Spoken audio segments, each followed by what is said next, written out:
Up above me are the skies, like the twinkle in your eyes. These things are the color white and blue. A blue dress you proudly wore when you left to return no more. These things are the color white and blue. Blue days come and blue days goes, and I feel nobody knows. My life is not interesting without you. In the mail your letter came, the ink and paper looks the same. These things are the color white and blue. Bluebirds singing in the tree seem to sympathize with me, 'cause they're not singing like they used to do. There is a blue note in the song that I've been singing since you are gone. Blue must be the color hanging there too.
Mr. Paul Gibson will say a prayer for us.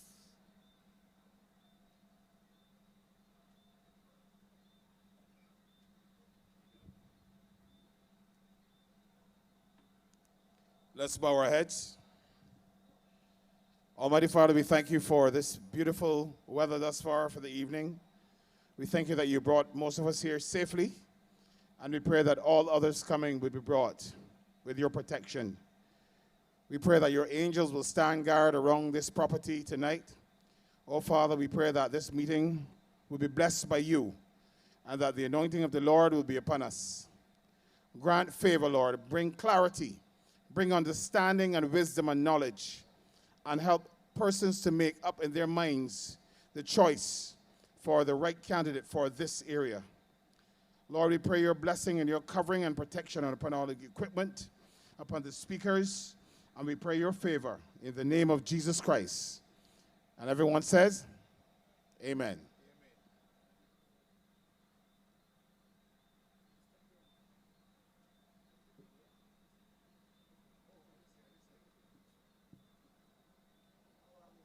Thank you, Paul. Good night, Ashton Hall. Good night to all persons in the constituency of St. James North. And I know that tonight, other areas in Ashton Hall may be hearing us other than in Reservoir Road, Millionaire Road, Corbins Road, Graves Road, Oldtown Road, Clark's Road, even as far as the Wim may be able to hear us, and some areas or some persons in Whitehall. I am Yvonne Walks, and I'm really pleased to visit you tonight.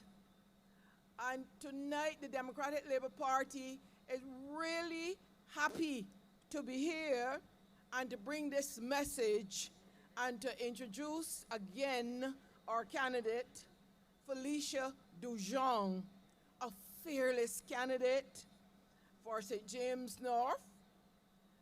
I hear that many of you have seen her, and seen some of us in this area during the past weeks. And this by-election is really a pivotal one for all of us, not only in Ashton Hall, but in Barbados. And really and truly, let us remember that a by-election is a measure of the government's performance. You can judge for yourself, but thus far, this government report card is worrying. We in the DLP are calling on you in St. James North, to send a strong message to the Barbados Labour Party government and tell them with your vote that you are not happy with their performance, you are not happy with the prices in Barbados, the taxes, the crime, and the social decay of this land. And you may not choose to be able to use your voice, but we want you not to be afraid to use it, but you can use your vote. People of Ashton Hall, lest we forget that you had a by-election stolen from you years ago in 1984. And you know that Sybil Leacock won by one vote, and then they took it away from her and called another by-election. We and I also mourned with you at that time.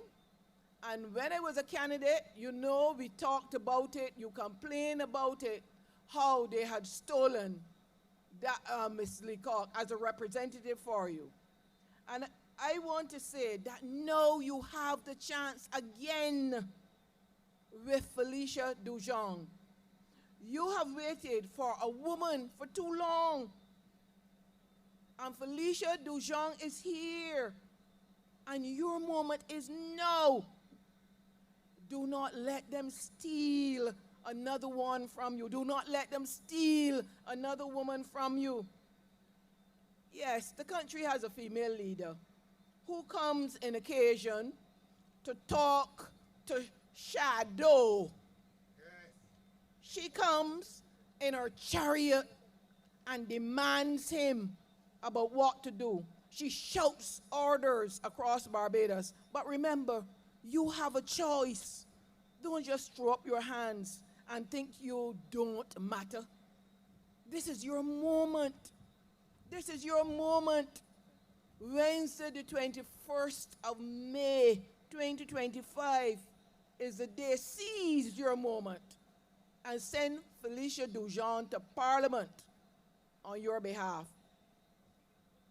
And I want to say to you tonight that really and truly we have a number of speakers that will be here with you and speak to you. Dr. Alleyne, Jason Phillips, Verla De Peiza, Richard Seeley, your Felicia Dujon, Dr. Elvis Wickham, Senator Ryan Walters, and of course, the Honorable Ralph Thorne, political leader and the leader of the Democratic Labour Party and the leader also of the opposition. So I want to bring to you first Dr. Alleyne. Of course, some of you would know Derek as a trade unionist, and he is a social development officer also, and he is steeped in politics. He has been a candidate in elections, and I know that Derek will bring a message to you that you may very well want to hear, and he wants to tell you why you must go out and vote. Thank you, Dr. Alleyne.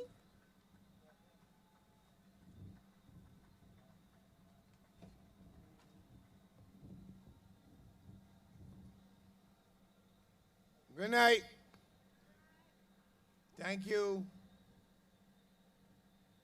The second woman that the Democratic Labour Party offered in this constituency after our victorious candidate, Felicia Djon. This constituency said we want a woman to represent us. This part of the constituency. And Yvonne did her work, and the other areas said we can stay with the Labour Party. I'm here tonight to address some challenges that Barbados has and some issues that we need to focus on if we are to make Barbados the Barbados that we want. And let me be honest with you all.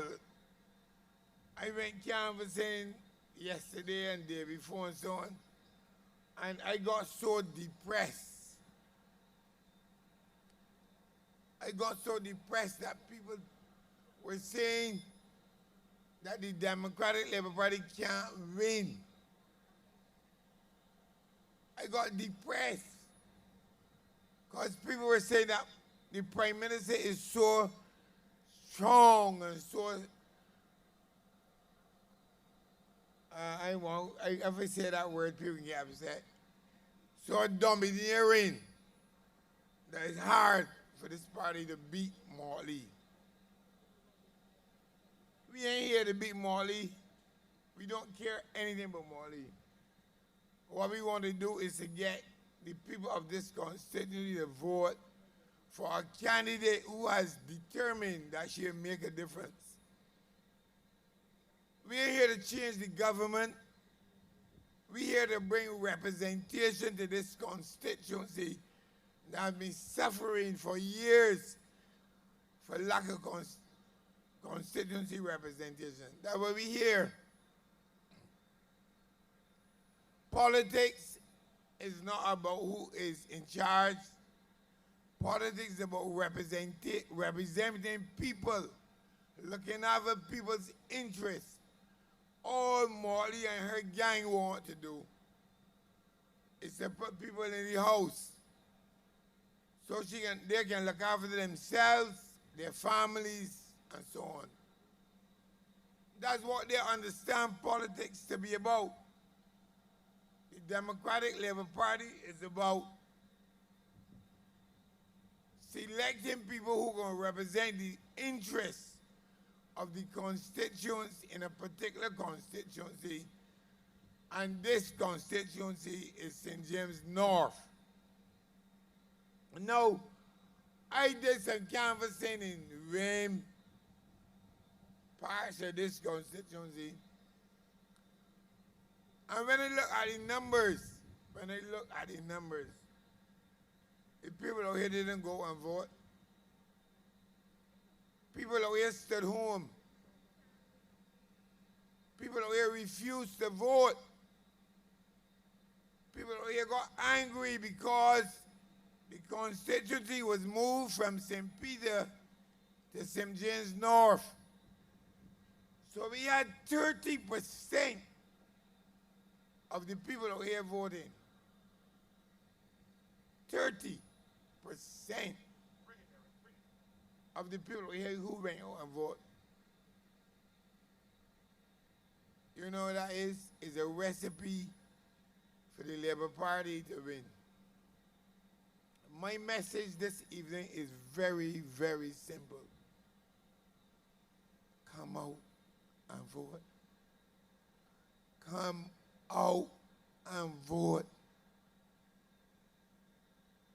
Bring your children, the 19-year-olds and 18-year-olds out and come and vote.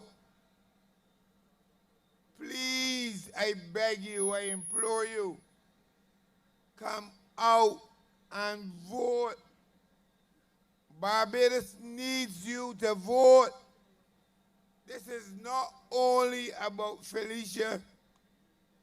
This is not only about the DLP. Barbados needs you to come out and vote and make a statement about the decadence, the wickedness, poor administration of this of the Morley government. Please, I beg you, if nothing else resonates with you tonight, please, please, please, please come out and vote. 30% of y'all out here, Rim, Ashton Hall, all the avenues out here, only 30% of you voted. If we get 60 or 70% of you to vote, Felicia Dujon will be the representative for St. James North. Please, I beg you, I have no other message. My only message is please vote, because if you vote, you can vote for the right one. There is no other candidate deserving of a vote. The only individual who has demonstrated a capacity to serve, to fight for the interests of school children, for teachers, for the depressed, for women, is Felicia Djon. You know what? That gentleman, and I put that in parentheses, said about teachers that they're cohorted, and I don't know if that's a word. He said that this Felicia got the teachers to cause a strike. That we said that is disrespect for our teachers. They had a legitimate issue. And rather than deal with the issue, he made the issue of the teachers not getting the term for long-term service a political issue. You don't need, I mean, that alone should tell you that shadow should be ignored. Now, I am not in the best of spirits because I came here to curse shadow. But I'm not going to do that because my friend David Boone tell me that is not what to do. Cursing him is not what this party is about. And he told me that Thorne does not want us to reduce ourselves to cursing Chado. And let me explain what Chado is. Me and Molly speak like that, hands flaring, and he is mimicking her. Enough cliches, enough empty phrases. Yes. No substance. And David Boyne told me, Derek, Ralph would not want that. Let's focus on Felicia Dujon. Now, I am going to use my opportunity here to make some statements to the people, Reservoir Road. Truth is, I canvass out here for the Sibley Court by election. I did the profiling and Branford and then sent me over here to canvas, and I did 90% of the houses out here. I don't remember the names of the people and so on, but I canvassed out here in the by-election. I was a student at university then, and I walked through every gap out here. And I had belly hurt when Sybil didn't win. I swear on my mother's life, I had belly hurt. I'm asking you all now to come out and vote for Dujon and make a statement on behalf of Sibilika. Let's make that wrong right. Let's make that unfair decision right. Let's make Dujon's election a statement about the unfair treatment of Sibilika. The first woman ever offered in this constituency, we offered Yvonne. Walks after that. Let's make it right now with Felicia Dujon. Please, please, I beg you, come out. Vote Dujon. She is the one. But let me deal with a couple of reasons why you all have to vote. Let me deal with issues that we don't want here. And I am not going to be long because we got 8 persons coming here to deliver statements on behalf of Felicia Dujon. But there are some issues that I cannot walk away from this platform unless I explain what's happened. And I'm going to use the Ministry of Education as my basis for saying to you why you have to vote for Dujon. Now, I don't know if you all have been following the news. Every single time that there's an issue at education, the voice in defense of the children, of the parents, of the teachers, that voice has been Dujon. Gordon Green School,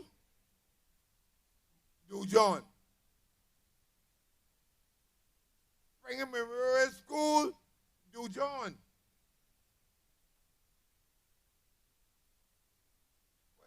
serving him. What was he serving? About sex and AIDS and IDBs. Yeah. Dujon. Every issue to deal with education has been Dujon. She ain't no arrived. She has been around making a case for children related to education. Felicia Dujon has been an advocate for rights for children, teachers, and particularly for making education right. I walk with this speech here. It got 18 pages. I come here to deliver. I'm going to put it under the shelf, and I'm going to tell you all where you all need to vote, and where you all need to vote for Dujon. This here, look. I done with that. I talking to you all, man to man, to child to children. This is why you all got to vote for Dujon. God give us strength about who we are. I cried yesterday at my cousin's funeral to the point I got sick and went home and went to sleep. And I lay down and I was thinking about this campaign. And I tell myself, St. James North needs to make a statement about the state of Barbados. St. James North needs to send a message to the government about how they feel about what Barbados is and where it's going. Yes, I want to vote for Dujon. Yes, I want to vote for the DLP. But principle and most significant is a vote for Barbados. Barbados is heading into a precipice that if you don't stop Motley and her gang, we will not recover. All of you can listen to me. I pray and I beg you all. Make a statement about Barbados. If you do not vote for Barbados, what you say to Molly and her gang is that you're happy, you're comfortable, that nothing is wrong, that all is well. A vote for Dujon says we are concerned about the direction in which Barbados is going. A vote for Dujon says all is not well. Dujon is not here to make a statement about who she is. She's here to make a statement about what is required for Barbados. Dujon is here to ask you to support her so she can continue to make her advocacy for change. She wants to make a difference for where Barbados is and where Barbados is heading. I will use the Ministry of Education to put my argument in context. I don't boast. I tell my friends, don't call me Dr. Alleyne. Because if they got belly hurt, I can't get them a prescription. My doctorate is in philosophy and administration. This government, Motley government,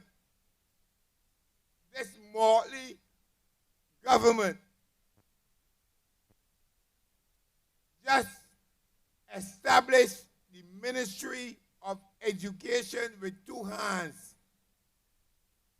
You got a hand on the left and a hand on the right. You got a Ministry of Education, comma. That means and. So, education transformation. On the left hand, education transformation. On the next hand, it's training and some confusion. The staff at the ministry don't know if they're left or the right. The staff don't know if they're with education transformation or if they're with education whatever else.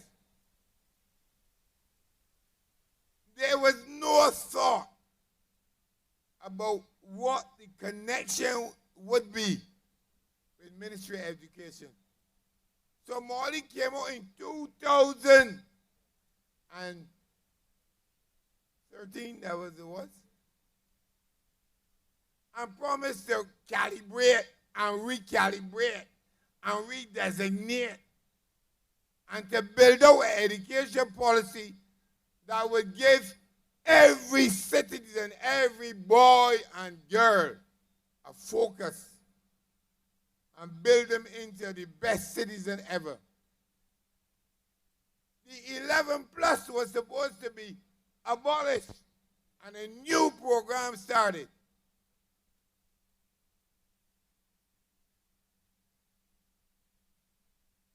No. I want all of them listening to me to think. The 11 plus was supposed to be a wicked issue, a program that wanted change. 2018, abolished. 2019, abolished. 2020, abolished, etc. Up to 2025. 11 plus still in place. And they had 8 consultants at $18,000 and $20,000 a month working on it. Doctor this body and doctor that body, working to restructure the education profile and programs. Every minute a new doctor, a new consultant, a new influencer at the Ministry of Education to transform the education profile. In 2025, 11 plus in change. There's no, what Molly said, she's going to recalibrate. There's no recalibration of the education system. It's the same old, except that enough people who are connected in Molly have been consultants and influencers in the Ministry of Education. All the way over here, all Barbados sitting on, listening and waiting on Molly. And we got all kind of excuses about Molly. All Molly has been about is looking after herself and her family. They don't care about changing nothing for the progression of Barbados. Why, after all this time, the 11 plus still is 11 plus? They were supposed to bring in new excellent schools, and this comes.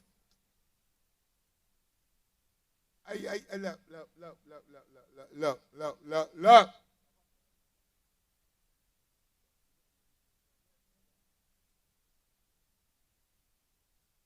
I don't know. I ask you all to think, just think. What is Motley about except bringing shadow to confuse Kerry Simmons and Bashaw? That's all it's about. It's not about giving you all representation over here. There's an issue with who will be in charge, and she brings shadow. That is mimic, cliches, and terms. I beg you all, look out for Dujon. Felicia Dujon is the one. A woman of character, a woman of honesty, a woman who you can find when you want her. Shadow is going into the environment of the overseas people. Please come out and vote. The Democratic Labour Party is not about just winning the seat. It's about also sending a message about Barbados. Vote, vote, come out and vote for Dujon. You are not going to be sorry. God will bless you all. Come out and vote for Dujon. Good night. God bless you all. And the others will join me. Felicia, she is the one. Yes, we going with Dujon. Honest voice for the people, that is what we want. Cost of living, but we troubled and all the violence. A woman of integrity, good character and morality. The big man is a problem, but Dujon is the big solution. Felicia, she is the one. Yes, we going with Dujon. Felicia, she is the one. Yes, we going with Dujon. Felicia. Hi, good evening, ladies and gentlemen. Good evening to you, the members of the Ashton Hall community, Reservoir, Graves Gap, Millionaire Road, wherever you're from this evening, we the members of the Democratic Labour Party are happy tonight that you are here to hear the gospel of the Democratic Labour Party. Tonight my job is simple. In fact, first of all, I should have introduced myself. I'm Dave Cumberbatch, formerly from St. Peter, now St. Phillips, soon to be St. Peter again. I'm here to introduce to you the next speaker. Now, he was born in the parish of St. Peter, educated in St. Peter initially. He's a teacher, now an attorney at law, also a committed community person. It gives me great pleasure to introduce to you the next St. Peter, the next representative for the Democratic Labour Party. Put your hands together as we welcome Jason Phillips to the podium. And we are the best you can. The world is out there, conquer your fears. Now you wait too long. Yes, you got to be strong, and we are the best you can. The world is out there, conquer your fears. And don't you wait too long. Hi, how you doing? Long time I haven't seen you. Constituents of St. James North, residents of St. Peter, supporters of the Democratic Labour Party, ladies and gentlemen, boys and girls, unite. Indeed, it is a privilege and honor to stand on this Democratic Labour Party platform. For me, it is a serious job because I am asking people to listen to me. And I am telling them that we in the Democratic Labour Party are ready and willing to serve them, to form the next government when that time comes.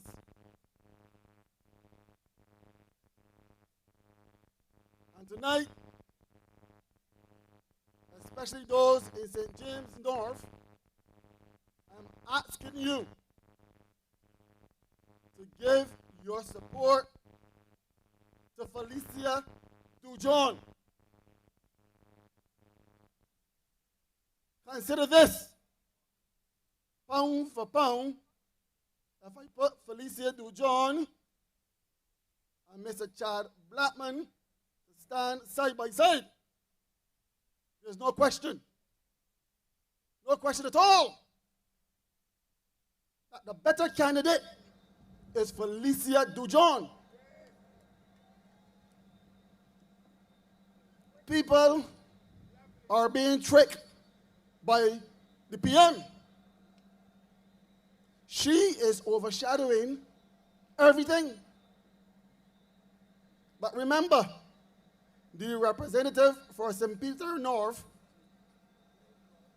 must be determined from or between Felicia Dujon and Chad Blackman. And if you look at Chad Blackman, and if you listen to him, he is not ready. He is not willing, or he is unable. Felicia Dujon is the woman for the job. This Barbados Labour Party government usually win when there's voter apathy, when Barbadians stay at home and they do not come out. That is when the Barbados Labour Party has a chance of winning. There are more Democratic Labour Party supporters in Barbados than there are BLP supporters. I am urging the constituents of St. James North and the residents of St. Peter within that constituency to come out. Come out in your numbers. Do not be afraid. Do not believe the lie. Come out. I want those Democratic Labour Party supporters of yesteryear to come out. I want those on the fence to come out and support Felicia Dujon. And I want those new supporters, those 18 and 19-year-olds, to come out and support her.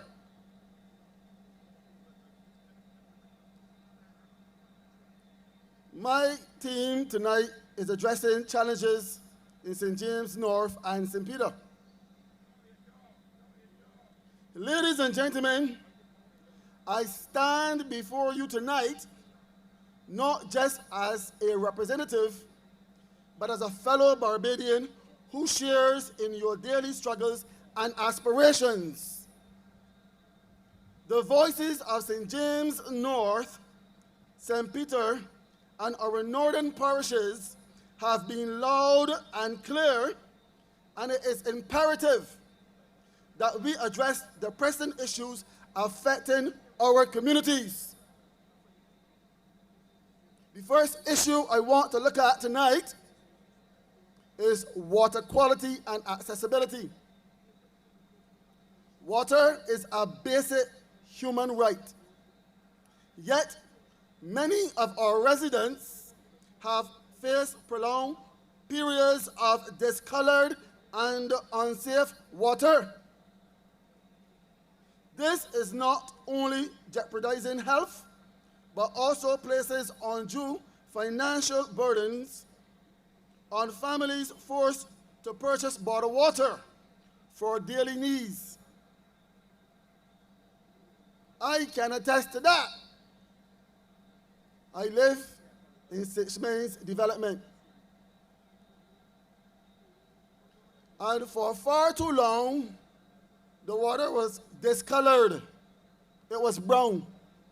I don't know why, but it had my mind going as to why it was brown. I could not drink that water. It was not fit for use to wash clothes either, especially wet clothes. And yet, this government did not see it fit to give a rebate to the people in the north of this island. We had to pay for water that we could not use except if you use it to wash down the pig pen or the drain or wet your garden. I didn't feel comfortable bathing in that filthy water. Why did this government allow ordinary Barbadians poor people to use water that was unsafe and unhealthy. And at the end of the month, bill them. And people still had to go and buy water to consume, to drink, to cook with. That is unfair and uncaring. And because of that, we have to remind this government that we are not dotish. We are not foolish nor ignorant. We are sensible people and we have value. And the best way to show the government this is to cast your X for Felicia Dujon. Democratic Labour Party supporters, I want you to cast your X on the 21st of May for Felicia Dujon. But I'm speaking more importantly to those people who are on the fence. Those Democratic Labour Party supporters that have not voted for years, or that feel as though if they cast their vote, it's not going to count. One vote here, one vote there, adds up. Come out. No one. The Constitution affords you a private vote. It's a secret ballot. Do not be afraid. This constituency does not belong to any political party or any person. On the day of voting, the box will be empty. And those Barbados Labour Party supporters who are fed up, like an uncle of mine that told me today that he is not going to vote for the Barbados Labour Party again. Don't just stay home and be angry with the nonsense that's going on in this country. Come out and support the Democratic Labour Party. Send a message to Mia and her cohorts. Imagine what will happen on the 21st of May when we win this election. They have to go back to the drawing table and think again. It will be a referendum on their stewardship. This is so crucial and critical. This by-election is a linchpin in the politics and governance of Barbados. We cannot afford to allow this to slip from out of our hands. I am urging everyone in the hearing of my voice in St. Peter and in the constituency of St. James North and indeed online.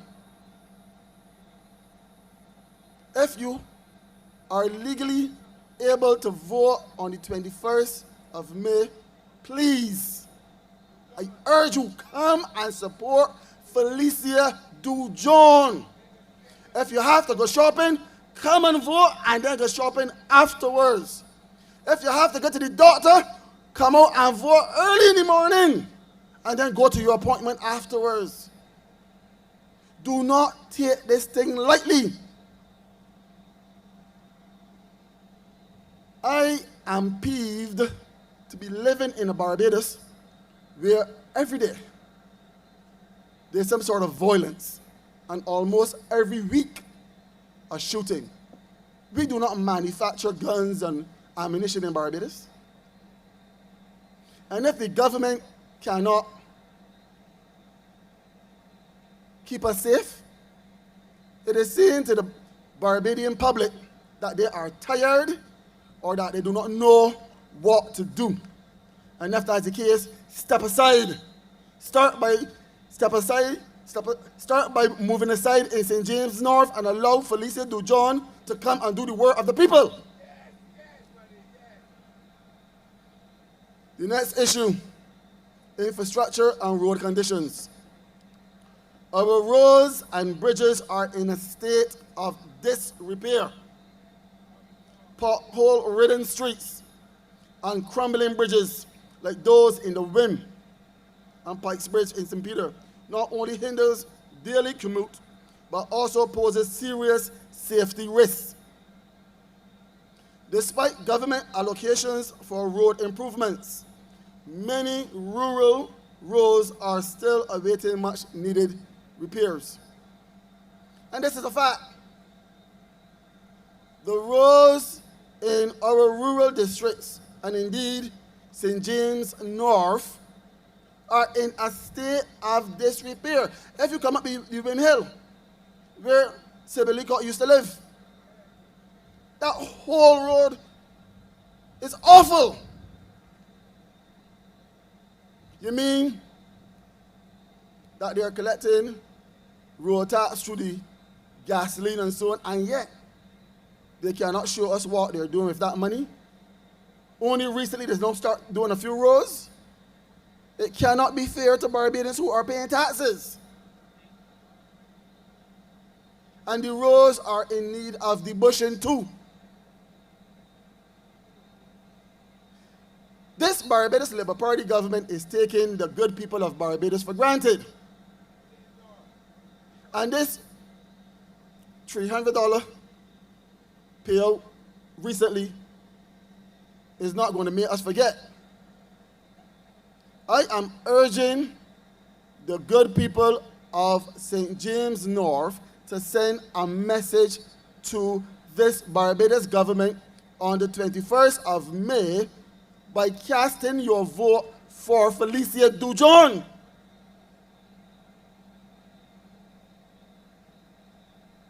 We are fed up.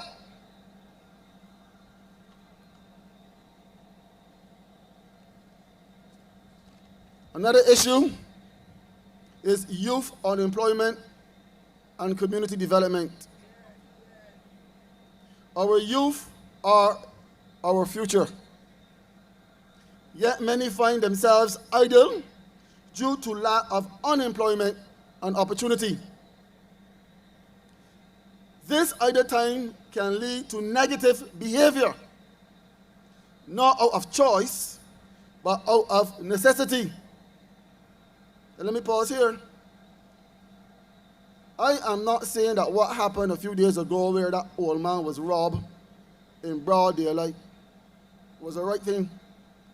It was awful, it was wrong, it was illegal, it was everything that was wrong. The devil find work for either hands to do. But it says to me that people are desperate. If the economy is so good, why are people risking going to prison for a few dollars? Maybe it is good, but for a few. The majority of Barbadians are seeing it hard. And that is why we saw that picture the other day with thousands of Barbadians lining up for a few dollars. That speaks volumes. This government is saying on one hand that the economy is good, and on the other hand, Barbadians are feeling it. With youth unemployment rates alarmingly high, it is crucial to invest in job creation and skills training programs to empower our young citizens. If the last representative for this constituency was really interested in creating wealth and employment, he would have imagined things that he could do to save these young people. Let me give him a few. Although we in the Democratic Labour Party, when the time comes, we'll put out our plans, but I will share some now. They could have placed a program in place where they say to some young people on the coast, I am going to give you a grant through the Ministry of Agriculture. Are we going to make it possible that you can get a loan from a commercial bank where you can go and buy a few fish pots, perhaps a Moses, and start your own business? Not only would we allow you to create your own business, but then we will provide a contract for you. For example, you could then say to those fisher folk, provide the school meal service with 2,000 pounds of fish weekly. And at the end of the week, give them $2,500 for that fish. And that is an arbitrary number. 4 weeks, that person is getting $10,000. It is twofold. That person is now employed, but they're making so much money, they can employ other people to work alongside them. Now, pray tell me, when you're on the high seas, fishing, and so on, do you have time to come home and rob somebody? You want to come home, clean up your equipment, have a bath, get something to eat, get to sleep, and get back to work tomorrow again. As I said, the devil find work for either hands to do. Why can't a young lady who is interested in cosmetology be given a grant or be allowed to get a loan to open a salon, to plait hair, to straighten hair, to do nails? Why can't this government get young people interested in farming? Give them a half acre of land, an acre of land. Get someone from the Ministry of Agriculture to work alongside them. Raise pigs, sheep, goats, plant cash crops, six-week crops like string beans, lettuce, and then provide opportunities for them in the form of contracts. Go to this geriatric hospital and deliver 200 heads of lettuce a week, and so on and so forth. If there's a will, it can be done.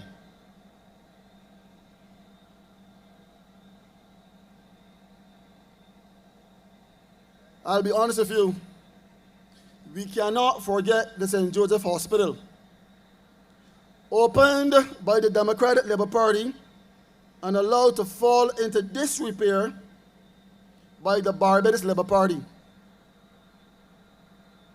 I was a lad living on Church Street, Gilstoris Church Street, just behind the Salvation Army, when that hospital was up and running. That was a good thing that the Democratic Labour Party did for the people in the north. It was cruel, it was inhumane, I dare say it was spiteful for the Barbados Labour Party to allow that hospital to fall in a state of disrepair. It tells me that they do not care about people. They care about sounding good and looking good. Which woman with child or about to give birth can wait on an ambulance to come from miles away in Bridgetown all the way to St. Peter to take her back to Bridgetown to deliver a child? Which person suffering with asthma and could scarcely breathe, or a person injured seriously, could wait on an ambulance from south, coming from south? The hospital right there, Ashton Hall, would have been an excellent facility to alleviate some of the stress from the main hospital in Bridgetown. But because it was given to the people of the north by the Democratic Labour Party, those people on the other side created a policy that was nothing less than spiteful, vindictive, and nasty. It was a good thing. I will remember it until I die. And what hurts me is this. They allow the hospital to run to ruins. And the Morris Bayer Polyclinic, just above the Roundy Town, is in a state of disrepair too. Tell me why that facility cannot open to 12 o'clock at night, or possibly be a 24-hour facility with an ambulance there. You have St. Lucy, St. Peter, St. Andrew, and St. James, 4 parishes. If you're very sick at 2 a.m. in the morning, you're at the mercy of God.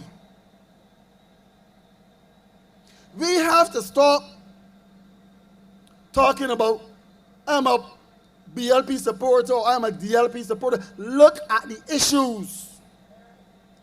Bet who bet you. If someone do not care about you, and they do not help you, do not find a reason to support them. Support someone who will support you. The Democratic Labour Party, by placing the St. Joseph Hospital in Ashton, even though they were represented, even though the constituency of St. Peter was represented by another person, shows that the Democratic Labour Party cares about people in the north. And I am sure, no, I am positive that when you elect Felicia Dujon on Wednesday, the 21st of May, 2025, she is going to fight for you tooth and nail. And don't ask the question, if she is in opposition, how can she help you? Of course she can help you. She will put those BLP parliamentarians' feet to the fire. She will question them. She will bombard them with questions every week in Parliament. She will embarrass them, as they should be embarrassed.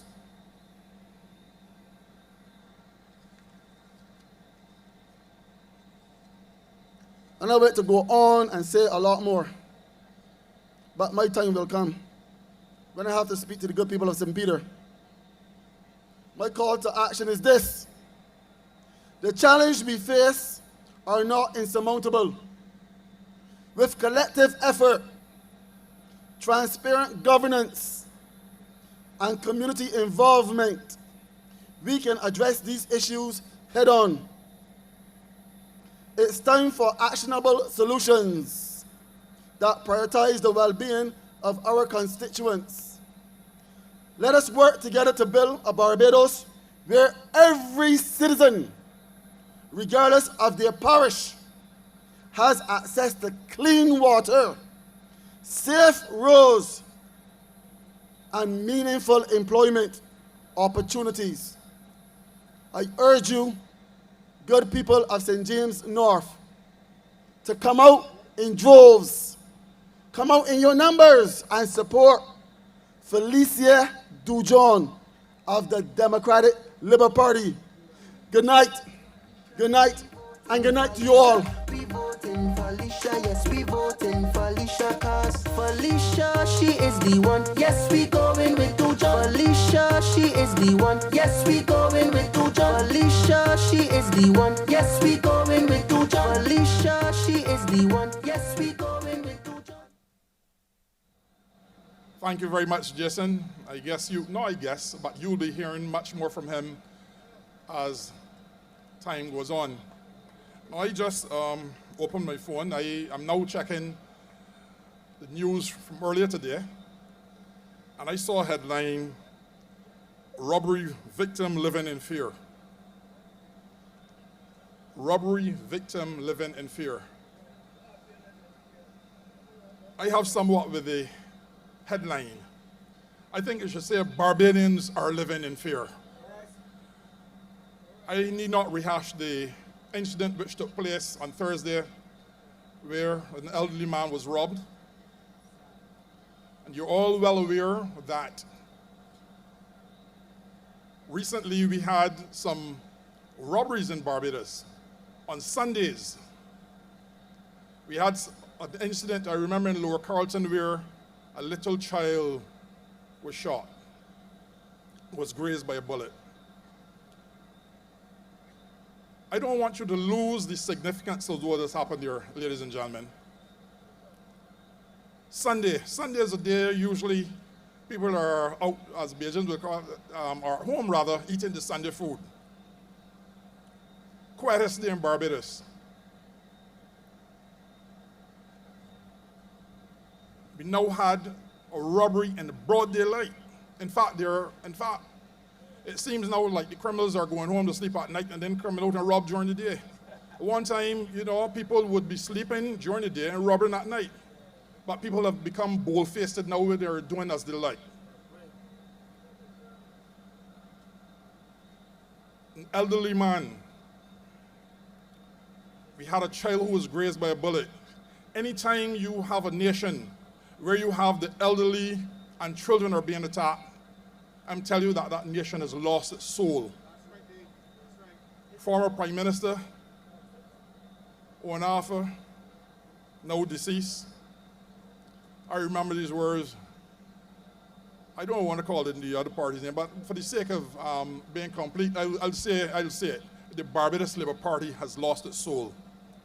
It's lost its soul, it's lost control of Barbados. They seem not to be able to get a hold on crime in Barbados. In fact, they seem not to get a hold on anything in Barbados. Everything just seems to be sliding downward and downward and downward and downward. Crime is a very important issue. Crime is one in which we have to be careful of. I mean, as you would know, if your crime rate is up, soon from now, our visitors will stop coming to Barbados. Ladies and gentlemen, I want to introduce to you our next speaker, someone, an attorney at law, and a criminologist, former president of the Democratic Labour Party, a criminologist par excellence. And I'm saying that the government, if you do not know what to do, I'm going to introduce someone, the next speaker, who knows what to do as far as crime is concerned. These people seem to be wrecked with ideas, but I'm going to introduce to you our next speaker, Verla De Peiza, who can tell this country how we can get out of this mess. So welcome to the podium, Verla De Peiza.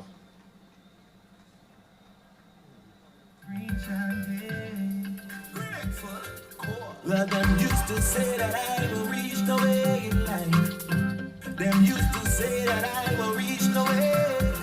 But look, I shall have doing all the things I love. I still have people are made out the mud. Well, I still have from the Father God up above.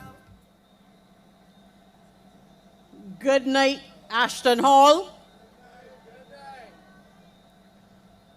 Good night, St. James North. Good night to the people, dear, loving people of the Democratic Labour Party. I am very pleased to see so many of you out tonight, although I know that whoever the roving photographer is for the other side is going to manage to catch the angle with just 2 people, but we don't care because our message is not for them. They're already lost. Our message is going out to those whose ears are still open to hear what we have to say. And because of the state that the country is in, I am satisfied that the people willing to listen and not to be hoodwinked are larger than those who are not. Now, tonight, I stand in support of my comrade Felicia Dujon, who has offered herself first to the nation. She has been our spokesperson on education for some time now, and you have had the opportunity to witness for yourself her commitment to cause. You watched her when the IDB survey was issued to people's children without their notice and with very questionable content for little children, Felicia spoke up on their behalf. When a whole set of madness went down at Springer School and the nation's children were scared stiff with what really ought to be a very innocuous exercise. You need to have drills, but it can't be to that extent.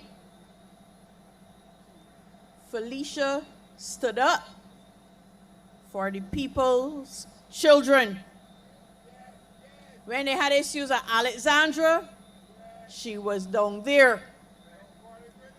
It doesn't matter where the issue was, she took her role seriously as the spokesperson for education.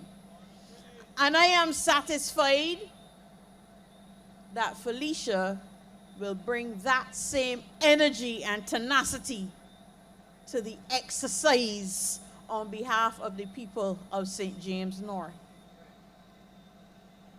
And that is important because this election is a special election. It is not just a by-election. It is a national election. And I keep saying this.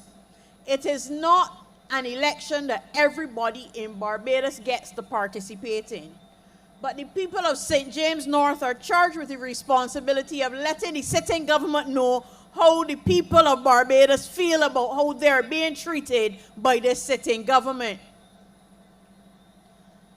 And that is important to remember, because I know that there will be some who will be thinking in their minds that when they wake up on the 22nd of May, the government will still be the same.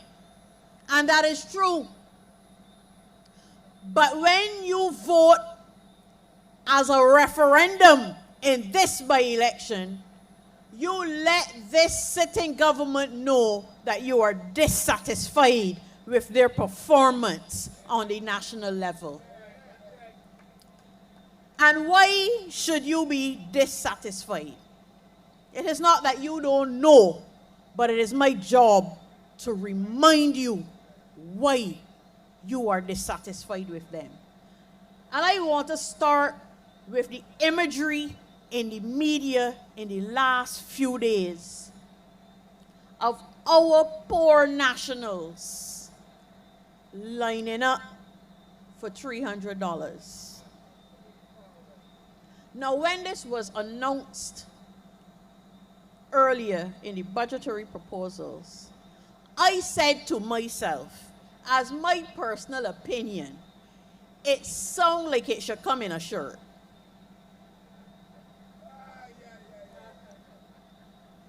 But this is the really striking point for me.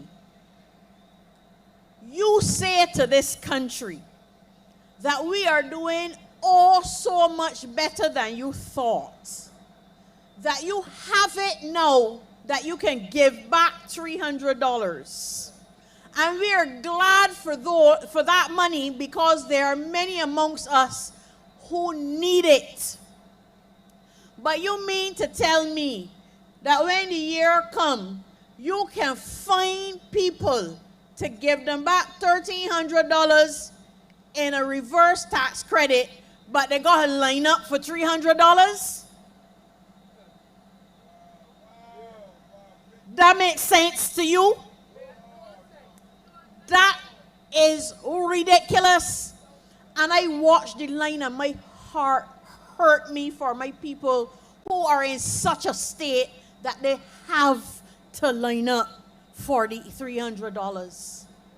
That their government, which ran on a slogan that said that they cared, would have the nation's people in the hot sun, in the pouring rain, lining up for $300 that could barely carry down one time to the supermarket when they know that they have a better way to get any money that they have to the nation's people. So you have to ask yourself, what really is the reason that they have people lining up across Barbados for a little bit of money? Because it is a little bit of money when you carry it to the supermarket. Ask yourself, what is the ulterior motive? Why do they need me to come in here and give my personal information that they already have to get $300? And then ask yourself if that sounds to you like a government that cares. And that is just the most recent example of a government that is not caring for you. We have had so many promises over the years. Hot and sweaty, they came to office in 2018 and creating all the slogans in the world. They are the masters of slogan making. For you and against you. And left earworms for you that are now eating out your brain. And made promise after promise that they can't keep. And it was little things and big things. Little things like, we're going to ban plastic bags.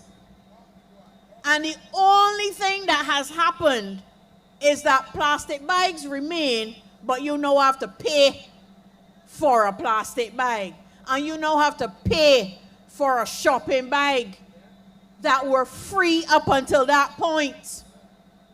And ask yourself, is this a government that says it cares?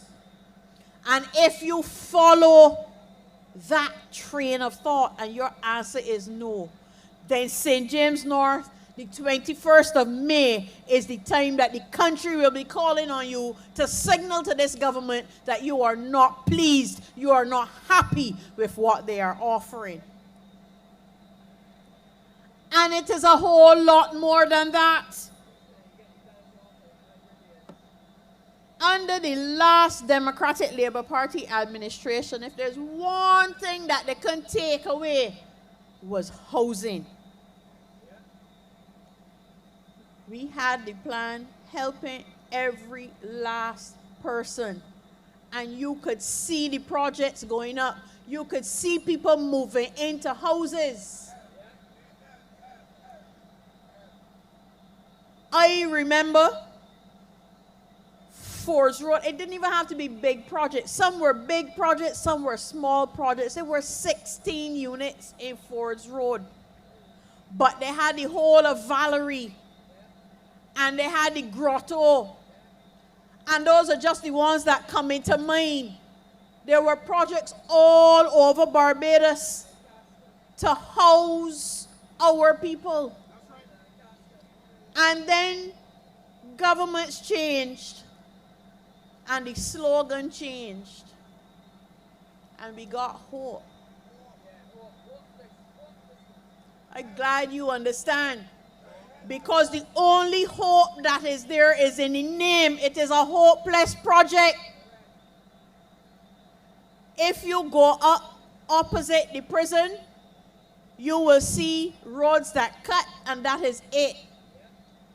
If you go up in Pool, they were up in Pool Woods having a time a couple weeks ago, but not a fella can live in a house up there because they can't get them past the foundation. Lancaster is a disaster and looking like it is heading for litigation. But the money gone though. And the poor Auditor General trying his best in his dying years, and I don't mean death upon him, but the dying years of his term in office, trying to get the perfect picture of the craziness that has gone on in that whole project that smells to high heaven, smelling more than the garbage that can't get collected when the week come. Another promise made, you got some pretty bins. They have disappointed you on housing. And then, because I mentioned it, I will speak to that next. You got bins. Nobody don't know what to do with the blue ones because we have never got recycling off the ground. But I maintain if you were serious about recycling, the bigger bin will be for the recycling materials and the smaller bin will be for what left back. And they poo-pooed and cried down the plasma gasification program.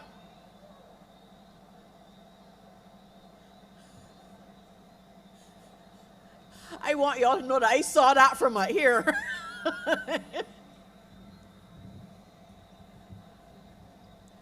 The plasma gasification program, they cried down until we rested it down. And we have the world of problems with garbage collection and garbage disposal.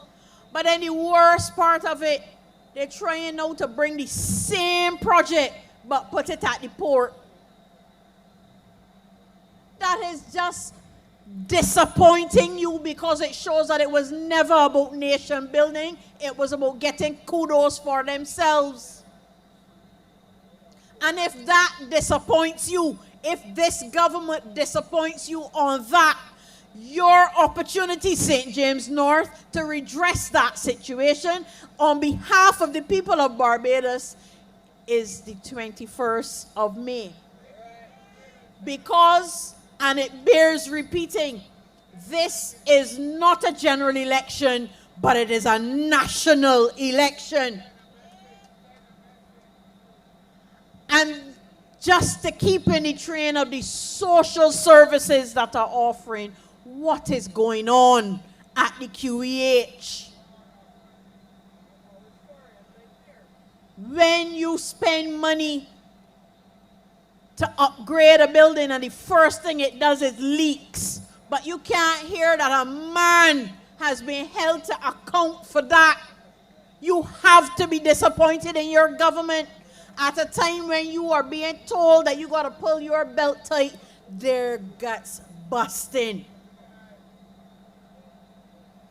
A hospital that you were told just a few weeks ago has a high percentage of satisfaction. Well, they must have carried out that survey in the morgue because we know much better than that. We have to carry our relatives there. We are the ones who sit there for days on end, not hours on end. We are the ones who have had relatives die there before they got care. And they tell us that you have high percentage of satisfaction. Don't pull wool over our eyes. Let the scales fall off of your eyes, people of St. James North, good people of Ashton Hall, and show with your X on the 21st of May your disappointment in the government of the day. We know that they will still be in office on the 22nd of May, but they have to know how you feel about them. The time is coming for a general election. It is shorter than it is long. But you do not have to wait. They have given you that opportunity, and I want you to take it and run with it on the 21st as you mark your X for Felicia Dujon and reason and change in St. James North. Because I am from St. James North. My parents lived in Mount Stafford. I was one of those fortunate people to grow up two places. Because I spent a whole lot of my time with my grandparents in St. Lucie, but my parents were in Mount Stafford, St. James, just around the corner from the campaign office. My mother is still there, my brother is still there, and a whole lot of my extended family is still there. So I can confidently speak about the craziness that has happened in St. James North in recent times and in the last 35 years because that was the last time that St. James North saw proper representation under the Democratic Labour Party. And they have taken you for granted for years. You have been faithful to them, but they have disappointed you at every turn. And I can get a little personal with you now, because we know that when in our relationships we get faithful and we are disappointed day after day after day, there comes a point in time when you have to walk out the door and you have to pull the plug on that relationship and you have to show backbone and metal. You don't have to stand up and shout, but you have to walk with purpose to your polling station on the day. And you have to stand in that polling booth, you, your pencil, and your conscience, and vote with your conscience and show the government of the day that you are disappointed. You can't rest your finger down on a single ministry that is performing at a level that will have you say that you are satisfied with their performance. And I want to spend a moment talking about the labor issues in this country, because recently, along with the $300, you were told that you were getting an increase in the minimum wage. Now, they forgot to remind you that your national insurance contributions were also going up, beg your pardon, had also gone up since the 1st of April. I can't even remember what they call it, resilience and something fund. It used to be the catastrophe fund, but now they can't wait to get their hands on the money when a catastrophe happens, so they rename it and the purpose that it can be used for, so that they have another set of funds that they can rest their hands down, whilst they're busy telling you that we're doing ever so well, and they're giving out the $300, but they're still paying people that they owe in bonds. And they're still borrowing money left, right, and center. They're going back to the commercial markets again, the international markets, looking for money and tying and binding the hands of the next generation on how they will be able to develop themselves, because they will be too busy paying back the bills that this present administration has amassed, having run on a campaign in 2018 and 2022 that the former administration had the debt too high, and now they've come and the debt is even higher, reaching and disappointing you once again. But in the labor market, they have given you monies in the minimum wage. But I maintain that anytime you have wages protocol and you don't have price constraints, you have done absolutely nothing to help your people. There is a reason that it is called the Prices and Incomes Protocol. They go hand in hand together. The Democratic Labour Party understood that and had a basket of goods that you could rely on the price to be controlled on your behalf. But if you carry up the line items for a business twice in the space of 3 months, because companies now have to pay into that same resilience fund. They never had to do it before, but they have to match their employees' contributions. So businesses now have to pay out more to national insurance, and they have to pay out more on the payroll line item. What you think is going to happen? They are going to find ways to get back that money. Those in retail will carry up their prices, and a lot of them are going to shave off your hours. Watch and see. Watch and see. a government disappointing you at every turn. And I have only run down a few of the ministries, but I could never stand here at night and don't speak to you about crime. Because that is the ministry that I shadow. I also was commissioned to produce a report, which is completed. It is with our editor, cover and everything, that everything is finished. I hope it gets out very shortly. In 2016 and 2017, up and down this country, the then opposition spokesperson could not stop talking about how badly the last administration was handling crime. I said recently that he has laryngitis. You can't hear him anymore. But unfortunately, the very next night he spoke. And he said that the Barbados Labour Party has the criminals running scared.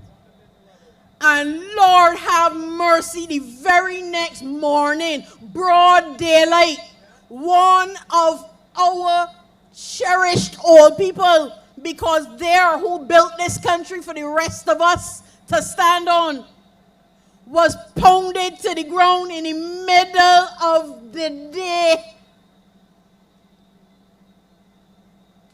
And when I saw the picture, never mind the video, when I saw the picture of that poor man,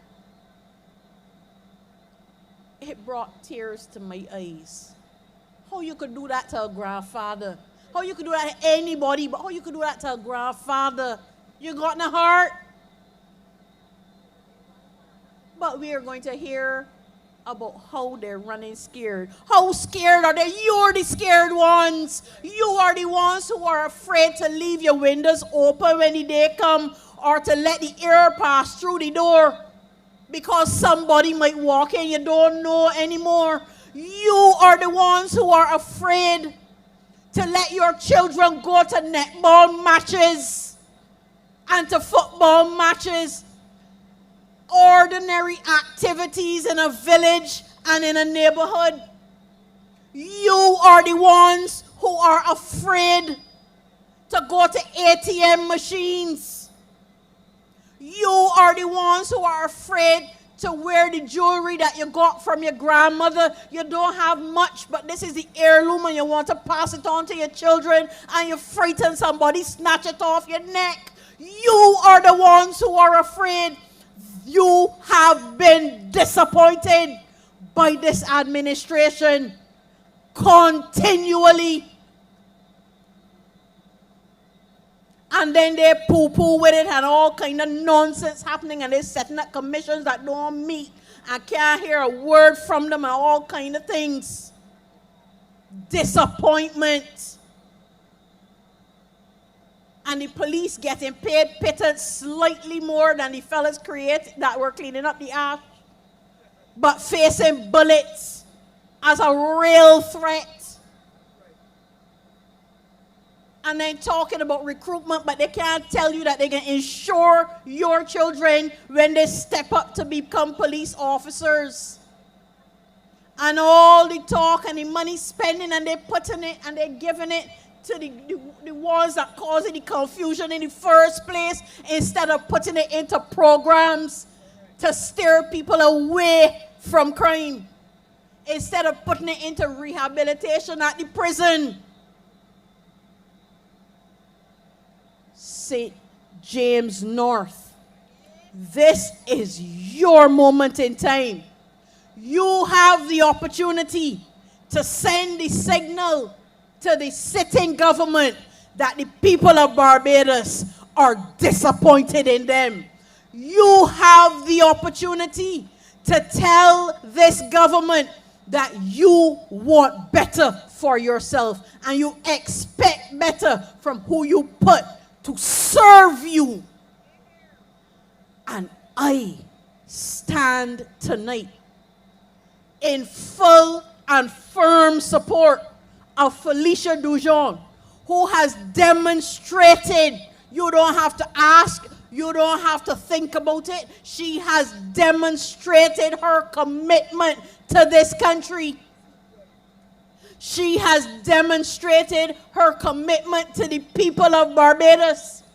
She has demonstrated her commitment to the Democratic Labour Party. She has demonstrated her commitment to St. James North. In the short space of time that she was here, she has been moving and shaking on your behalf. And on the 21st of May, I commend her to you, that when you stand in the one line that I want you to stand in, not for no $300, but for your future and your children's future, that you stand in that line on the 21st of May at your polling stations, and one by one by one, it will add up. You mark your X for Felicia Dujon. You mark your X for change. You mark your X for proper representation. And I will see you on the 22nd of May as we walk alongside Felicia Dujon up the steps of Parliament with faith. I promise you on her behalf that we will do well on your behalf. I thank you.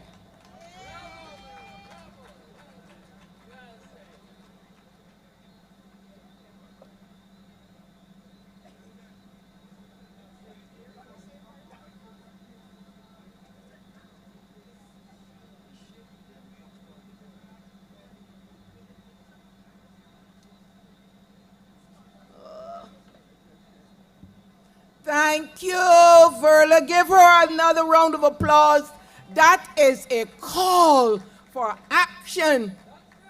St. James North, if you don't come out and vote on the 21st of May, you have not been hearing this meeting tonight.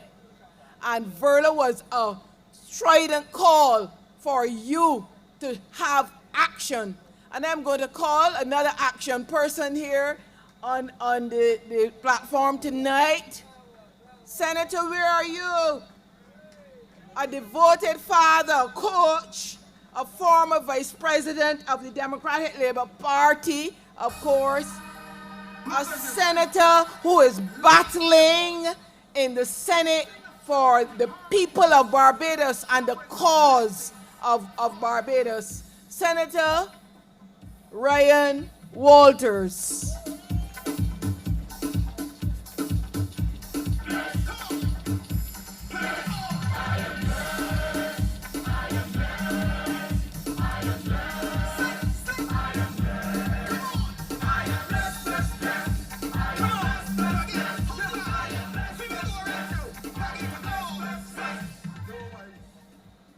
Good night, St. James North. Good night, DLP. Good night, DLP. Good night, Ashton Hall. I am here to pledge my support and to encourage you to vote for Felicia Dujon on May 21st. I have been watching this campaign. And Felicia Dujon has the Barbados Labour Party on the run. I saw the big man hustling on the TV the other day, moving fast. She has them on the run. She is firm, she is solid, she is committed to the cause. In just a few weeks, she has been able to traverse this constituency, grow relationships, find out your needs, and craft a path for you.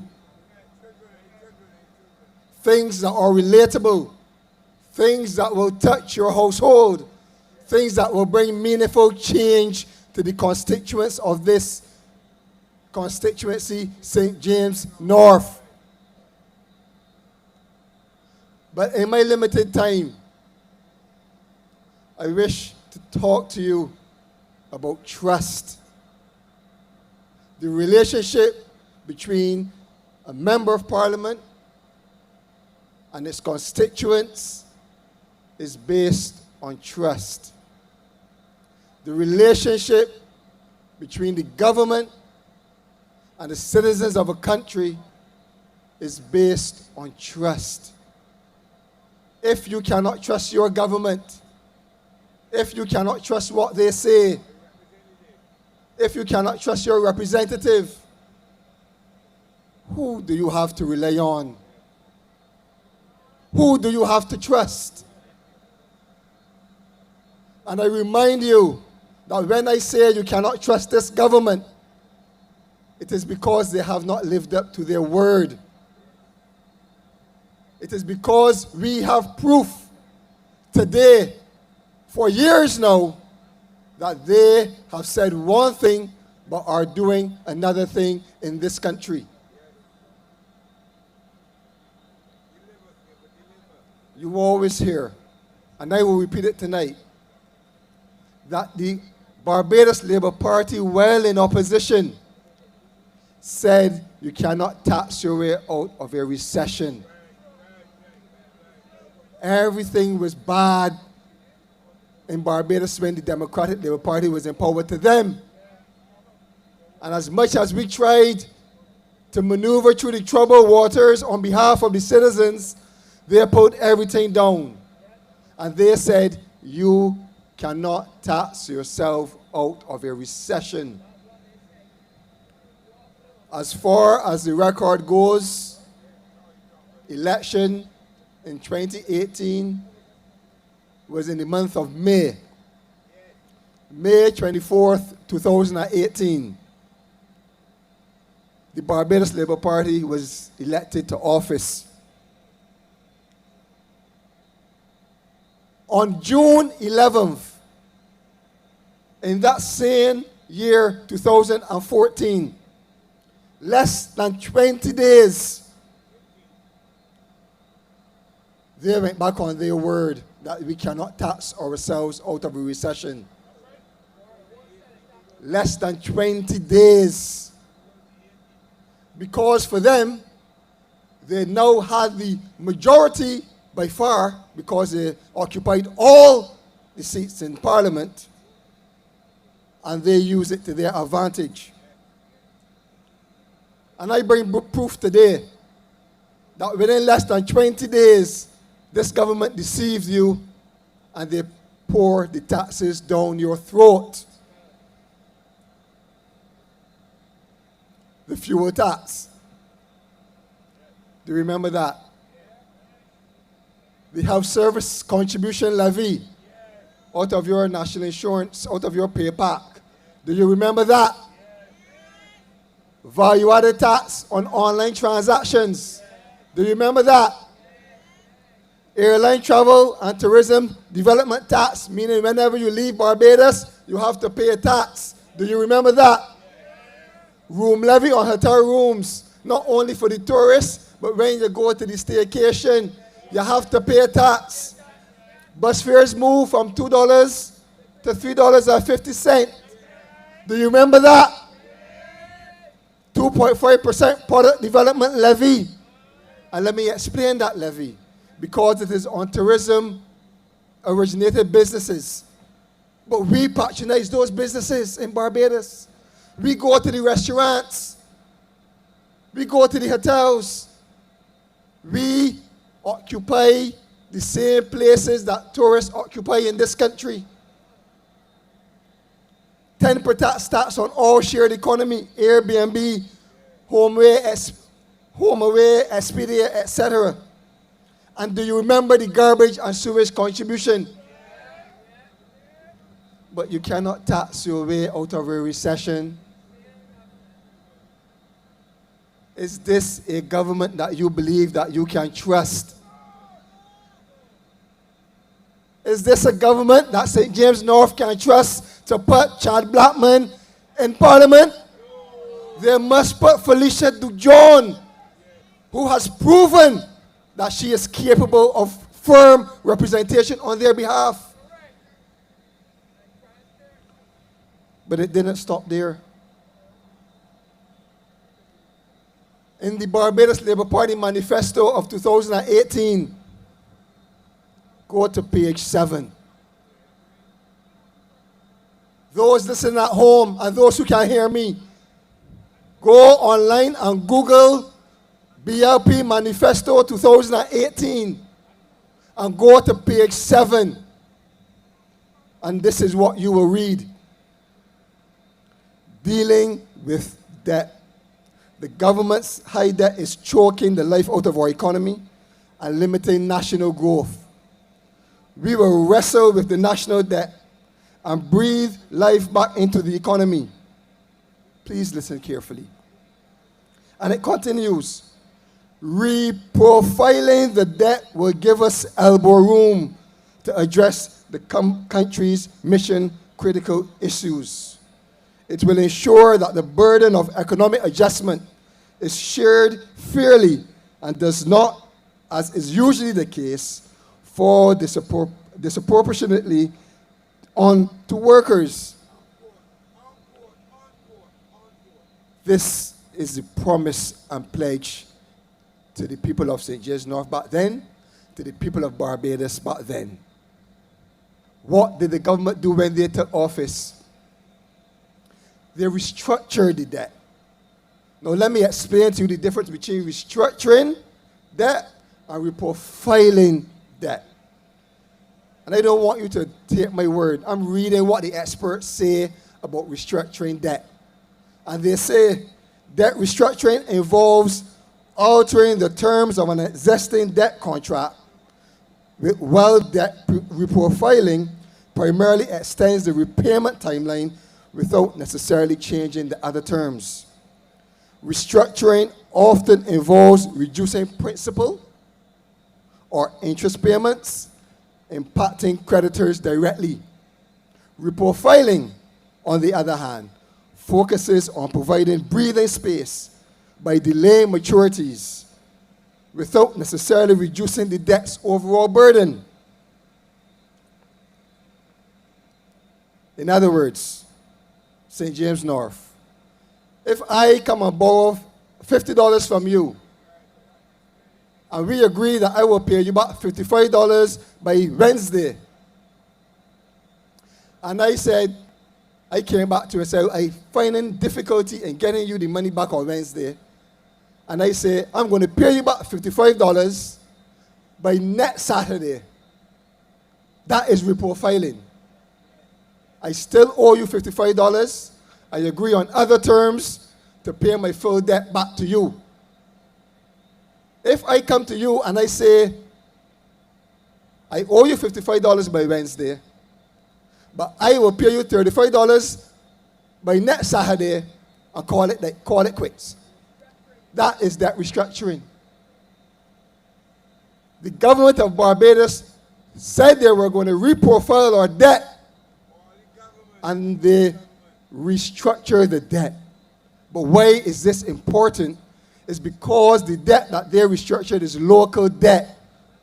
The national insurance scheme that has all of our hard-earned, hard-working dollars in it, that is supposed to see us through pensionable age, that is supposed to see us through maternity leave, that is supposed to see us through sickness benefit, that is supposed to see us through severance. That is what this government did. They promised one thing and they did another. They cannot be trusted, St. James North.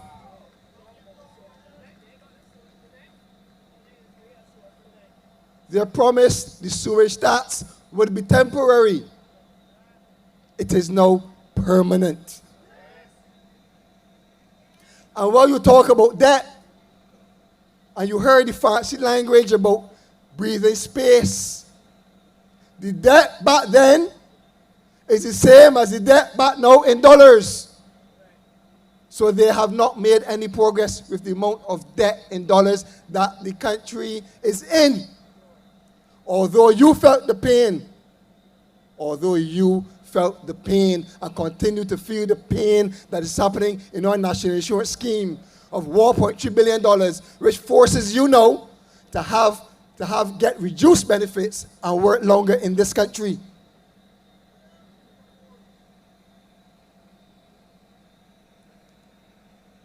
But remember that the government said, listen what it said, go back to the statement again. It said, the government spends over $500 million per year on interest payments. This is the Barbados Labour Party talking to you in 2018. It said, the government spends over $500 million per year on interest payments. St. James North, the LP family, Ashton Hall, last year alone, this government paid $750 million in interest payments. $250 million more than we were paying in 2018. Are we better off? Last year, they paid $700 million in interest payments. Is that not more than $500 million? We are paying much more now in interest payments than we were paying then. But this government promised everything under the sun and is undelivering to the people of this country. Trust me when I tell you that Chad Blackman's promises will be undelivered as well. He was in the Ministry of Finance. He was part of all of those contingents going overseas and bringing back money. Debt. He does not have a record. Do you hear them talking about what Chad Blackman did in the Ministry of Economic Affairs? You do not hear him there talking about anything that Chad Blackman did in this government as a minister.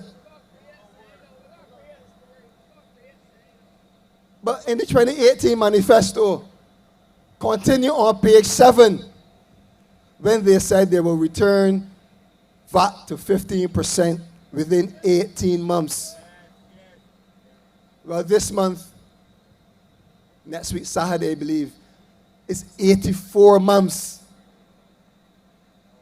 7 years, and we have not gotten the VAT back down to 15% as promised. They promised, as Comrade Verla said, that they would do what? That they would tackle crime. I don't have to share these statistics with you. We live it.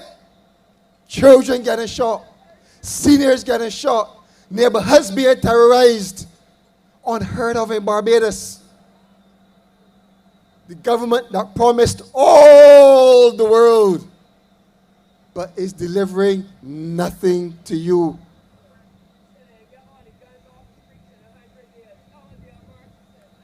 They said they will tackle garbage collection. And they believe that bringing buses is the only solution. But you go on Facebook today, last week, even tomorrow, you will see people complaining that 3 weeks now, they have not had garbage collected. Yet we are paying directly for garbage collection in this country. Garbage collection in this country was part of the central government budget. But since 2018, you are paying through your water bills directly for garbage to be collected. Let me tell you this again. It is not coming out of central government. You are paying every month out of your water bill for garbage to be collected. This government owes you nothing. This government is not doing you any favor. They're not doing you any favors. Everything that they do, they are supposed to do. You are paying more for it. You deserve it to be done. But this is why we cannot trust this Barbados government, Barbados Labour Party government. And this is why you cannot trust Chad Blackman. And Chad Blackman, all of a sudden, I do not believe a big man is a big crybaby and wants to flip the script to get pity from a small little lady. I am a big man, big ideas. And this is why you should vote for me. Go big or go home. And he wants now to play the victim. And every time you turn on the TV or go on social media, he and his campaign manager, they are talking about his weight. I dealt with it last time. The weight is not only on Chad Blackman, it is in the cabinet. It is in the consultants. It is in the corruption at Hope. It is all over Barbados. It is in the giving away of land.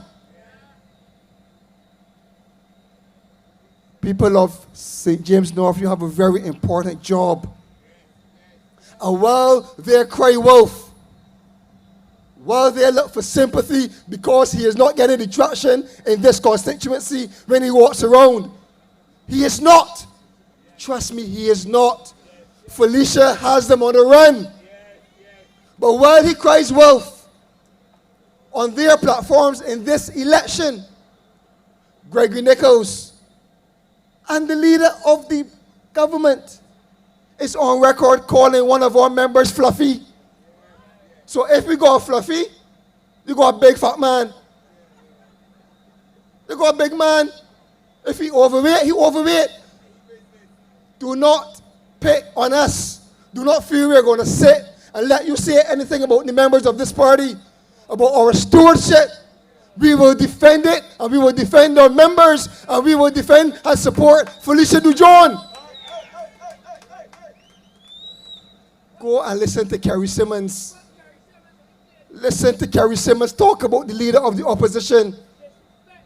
Tell them, put that on social media. So when we talk about the big man, don't let me hear anybody saying, shh, shh, shh, she what? He said he's big. But the two jump puffs, the two turnovers, and the court tastes real good.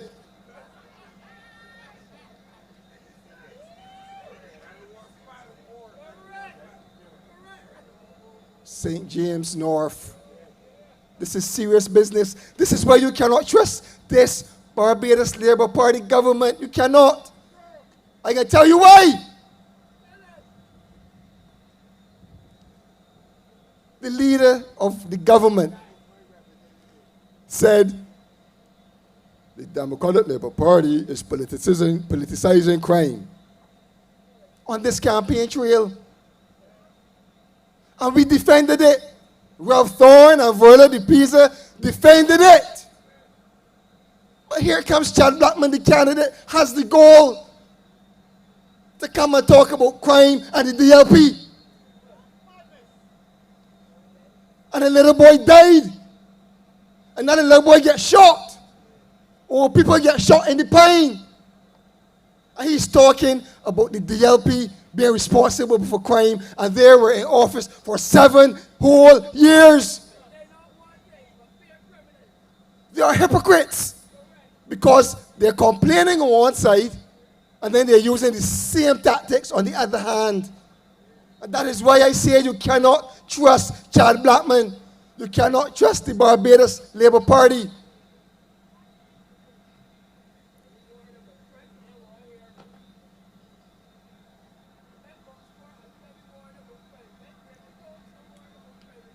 And let me tell you, and I want you all to listen to me carefully.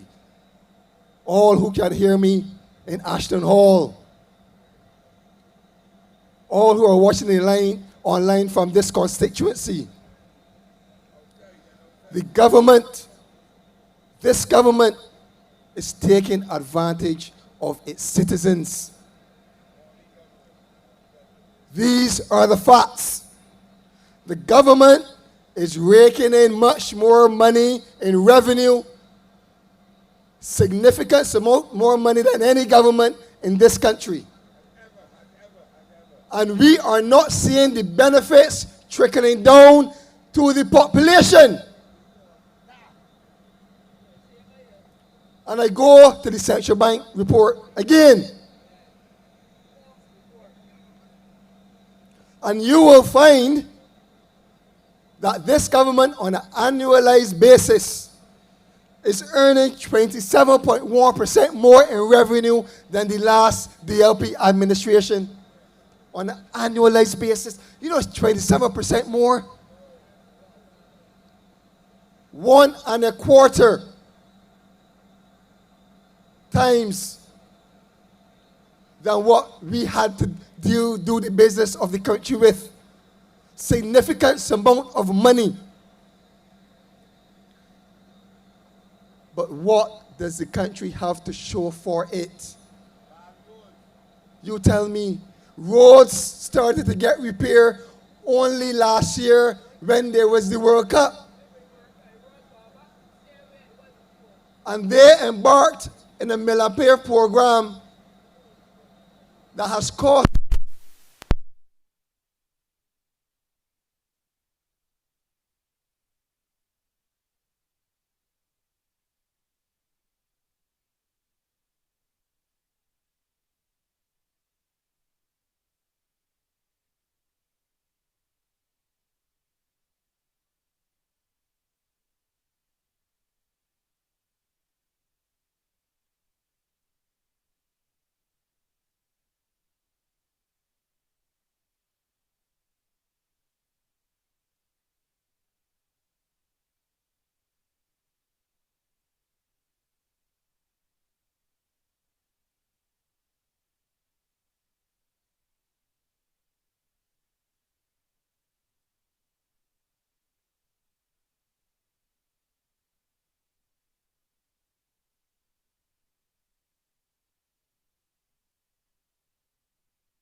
does is collect the tax on the behalf of the government and pass it over to the government. And while they came to office and taxed you, they also wrote off the VAT that was owed to the government that you paid into these businesses. Hundreds of millions of dollars. And they continue to recover that over the years by the excessive taxation policies to you, the citizens of this country. So you pay VAT, you pay the duties, you pay the excise taxes, you pay the fuel tax, you pay the foreign exchange fee, you pay personal income tax, and you allow businesses to pay corporation tax, because if there were no customers, there's no business. So we as consumers have an important role in this equation, and we will not be ignored by this Barbados Labour Party government.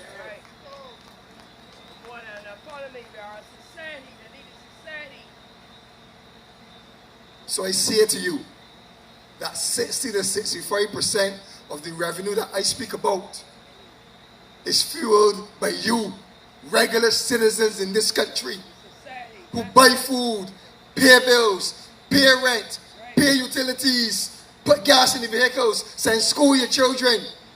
Those basic things is what's generating this activity. And we expect something in return.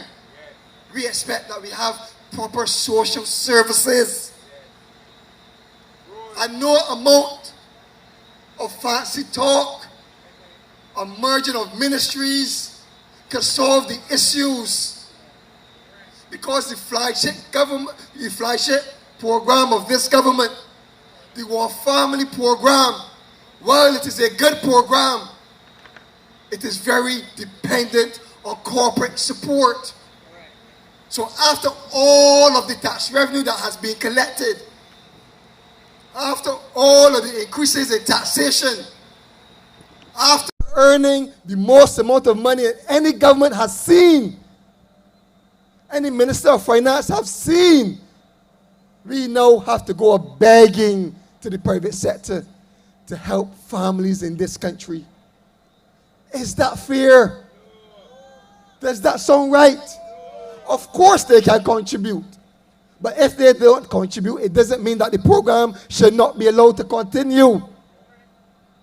And that program is in stiff competition with the Regathering program, because they are now trying to raise money from the same corporate entities to fund their electioneering exercise called Regathering.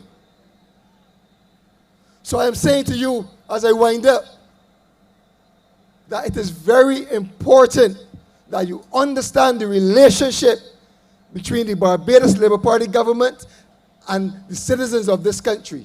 It is very important that you understand the relationship that you will have with Chad Blackman if you elect him as your member of parliament. And I urge you to return Felicia Djon on May 21st as your member of parliament in the constituency of St. James North, where she will bring strong, firm, committed, independent stewardship to you in this constituency.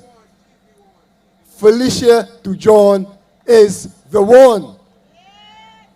So on May 21st, your only task is to come out in your numbers and vote DLP, vote Felicia Dujon. I thank you. Felicia, she is the one. Yes, we going with Dujon. Felicia, she is the one. Yes, we going with Dujon. Felicia, she is the one. Yes, we going with Dujon. Felicia, she is the one. Yes, we going with Dujon. But for a brighter tomorrow, let me make it clear. St. James North, you have heard of the broken promises by this government.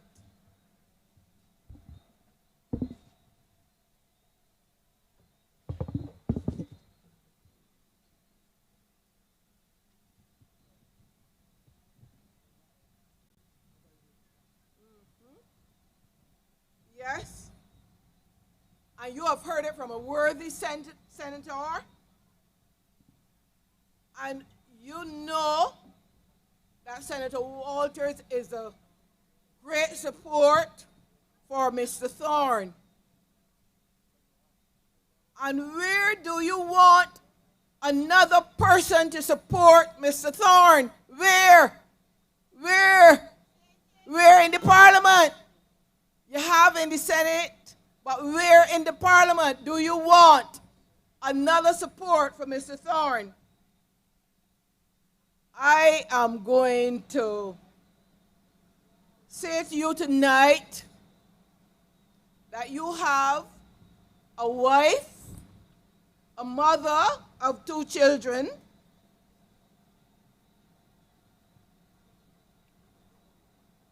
a lady who has worked tirelessly for 15 years at the University of the West Indies. She's a defender of children's rights. You know that. Because you have, before you knew that she was coming to St. James North, you knew that she was fighting for your children. She's a protector of children's rights. And she was one of the ones that made Barbados looked again at the Children's Protection Bill and made adjustments to that. And this was a crucial bill, and Felicia did not give up. She was fighting for it. And many of you will remember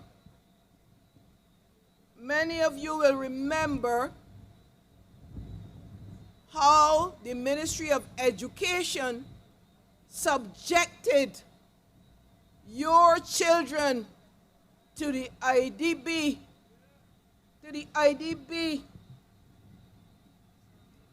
survey.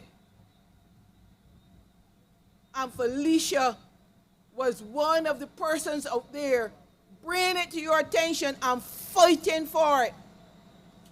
And all like now children are still having psychological issues with what they have taken them through. Of course, you know the Ministry of Education has done nothing about that. So I'm saying that Felicia is ready to fight, never mind how big her opponent is. Felicia has been toiling in Barbados for over 20 years. And she has been working also internationally, so that you will find that she has received awards internationally for her recognition, and she's recognized by the United Nations for her work in peace, tolerance, and social justice. Now, Felicia works at the local level. She's the president of the St. Ursula's PTA. She's a member of the Barbados Bar Association Human Rights Committee. So when you see Felicia, what do you see? What do you really see when you see her coming to you and talking to you at all levels? I saw her canvassing in a constituency in Christchurch when we were doing community connections. And you would have thought that she knew these persons. I had to ask her, have you been in this constituency before? She said, no, this was like a year ago. And she was talking to those people like she knew them. So you can imagine the kind of person that you have coming to you, who will listen, who will give you the freedom that you can speak, who will give you the freedom that persons can hear your voice. You don't have to be afraid. There are too many people in Barbados that are afraid to speak because they don't know if they will have a job tomorrow, or if the children will have a job, or what will happen to them. They seem even to be afraid that they may be hurt by somebody else if they say something about persons in this government. We have never had that kind of behavior in Barbados before. So I'm saying that you have to respect your rights by your vote. By your vote. And your vote will give you a clarity of purpose. We want Barbadians to feel comfortable again. And you in St. James North, I mean, all the years that you have supported governments, and even today I was in this constituency and I was surprised about the roads, the bad state of the roads. I mean, even at that level where they're supposed to do work. Felicia will fight for you. Felicia listens. She makes herself available. She's honest. If she can't do something for you, she will tell you. And she will tell you that she will try to see what can happen. So I want to let us all welcome Felicia Dujon here to the podium tonight. Felicia, come.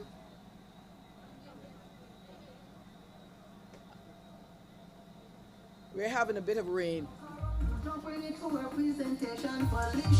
she is the one. Yes, we going with Dujon. Felicia, she is the one. Yes, we going with Dujon. Felicia, she is the one. Yes, we going with Dujon. Felicia, she is the one. Yes, we going with Dujon.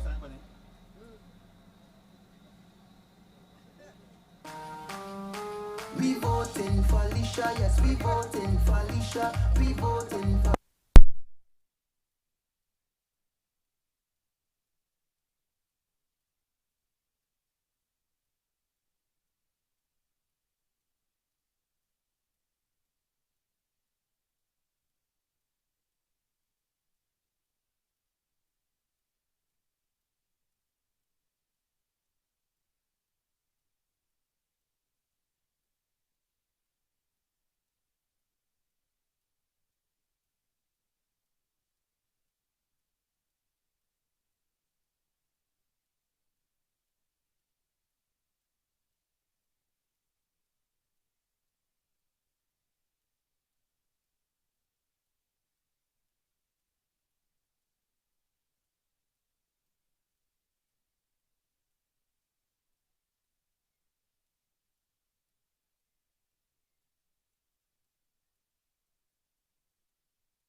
Yes.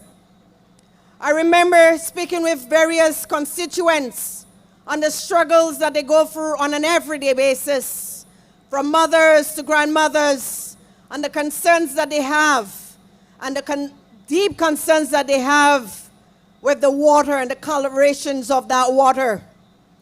But after we have spoken about that matter, we're now hearing the Prime Minister saying that she will now look into the matters relating to the water.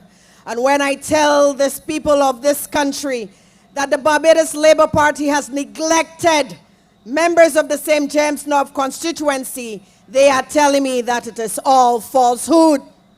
But we, the constituents, know, we understand the concerns that you have. And I know and I have seen that the constituents of St. James North have not in any way said untruths. That the people of St. James North have continued to speak the truth about their concerns, about the issues that affect them, while this government is telling them that this is not their reality. The continuous gaslighting of this government has come to an end. I am informing this government, and I'm placed them on notice, that your time for taking advantage and unfearing the constituents of St. James North has come to an end. We are informing them that under no conditions and no circumstances that Felicia Dujon and the Democratic Labour Party will allow you to continue to violate the trust of our constituents of St. James North. As you notice this evening, I'm 2 inches taller. But that does not change the work and the thoughts and the commitment I have placed with this constituency. But what also I want to share with my constituents is that I want you to continue to remain brave and to remain courageous and to remember the story of Gideon and to know that it takes a strong heart, a strong spirit, and a strong soul to make that decision on May the 21st. I know it is not easy after 35 years to break ranks with an oppressive government, with oppressive representation, because you deserve better. I know you deserve better, and you deserve better, and you know deep down in your heart, and minds and spirits and soul that you deserve better. But the problem is that this government believes that you do not have a choice, that you are to vote for them every time that they bring a candidate, that you do not have a choice because as far as they're concerned, this is a safe seat. But let us remind them that no seat in Barbados is safe. No seat in Barbados is safe. If you do not serve the people with the best interest and serve in their interest, the people will have the final say. The people in this constituency will have the final say next week, Wednesday. And I want constituents to go with courage. Go with all your might. And let them know, inform them, and be a strong voice not only for yourself, but for every member of this constituency that cannot stand up for themselves. I know they have said, why the by-election? But sometimes we should not question God's judgment. We should not question God's timing. Perhaps it's a timing for immediate intervention in this constituency to raise the alarm for all constituents in the entire Barbados, because we are ready to remove this government, this uncaring government, out of office. We have enough of the regime. We've had enough of them thinking only about themselves, their friends, their family, and foreigners that do not care about the people and development of this country. My constituents, permit me a few minutes to send a message to Mr. Deflector, Mr. Distractor, Mr. Propagandist, that we are here to stand on the rights of people, that we are not here for your personal challenges. And if you do not understand or comprehend basic comprehension and grammar, I'm a school teacher, and I will share with you again that the constituents are mostly concerned about the issues that they have raised with your government in the last 35 years. So when we speak about not having an interest in you or making you the main function or the main image of this fight, do not feel perturbed by it. Do not feel violated that you're not getting the kind of attention that you deserve, because my attention is not for you. It is for the people of St. James North. The time I have is to serve the people of St. James North. The little legs that I have is for me to serve the people of St. James North. And I urge you, sir, I urge you, Mr. Distractor, I urge you, Mr. Deflector, I urge you, Mr. Fabricator of lies and deceit, to focus on the issues and to attempt to have your government address the issues that affect the people of St. James North. You have claimed to be in this constituency for the last year or so, or even more. Have you brought up the concerns about the poor lighting in the constituency? Have you spoken to the Prime Minister on those matters? Have you spoken to the constituency on how you're going to alleviate some of the concerns that they have? Have you raised your concerns about the poor roads in the zone? And in all the other parts of the constituency, have you raised those concerns? Have you attempted to try to address those concerns with your own campaign manager, who is the minister responsible for transport and works? What have you been doing for the last year or so in this constituency, apart from eating some jam puffs, sir? What have you been doing on behalf of the people? Have you been asking to intervene on single mothers and fathers in this constituency so that your government can give them some allowance to help in terms of the development or nurture our children, to maintain our children? What have you done on their behalf since you have been here for the last year or so? Have you discussed the issues of flooding in Trents? Have you brought in your cabinet ministers? Have you walked the streets with them to show them the areas that need immediate concerns? Sir, Mr. Distractor, Mr. Fabricator, because Mr. Deflector, we do not have the time nor the resources to place our interest and our time to study you, sir. We don't study you, we study the people and the constituency at this moment, at this critical and crucial moment in our history, that after 35 years in this constituency, we are seeing people are living in darkness. We are seeing our constituents in darkness, but you have the nerve to walk around and bring trucks and big trucks and motorcades and walk with all the ministers so that you can come and knock on their doors for a vote while they have been suffering under your same government for the last 35 years. And I will exclude the last 7 years and the past representative who only calls people on their birthdays like a godfather. Sir, this is not a time for jokes. This is not a time for anyone that has self-interest and that makes everything about them. It is about the people that we claim to serve. It is about the people that have given us their sacred trust, to trust us to do what is best on their behalf. And I have to tell you, sir, and I have to tell your government that you have violated their trust, and the people of St. James North will no longer trust you because they have found hope. They have found a defender of their rights. And when I stand with them, I stand solid, sir.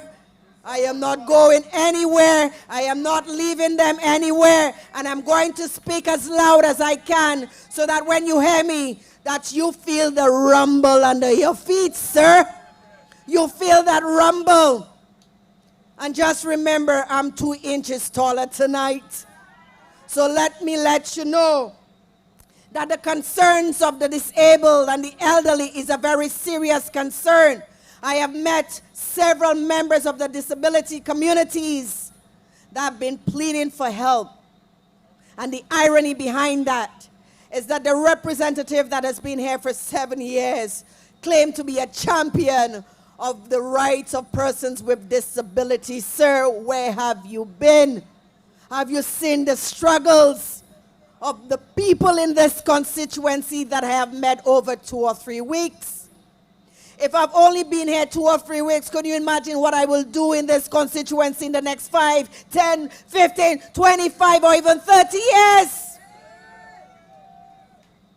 I will continue to fight for your rights. I will continue to fight so that no one will infringe on your rights. In the incident of the youth, and we have seen what is happening not only in this constituency, but in all constituencies across this country.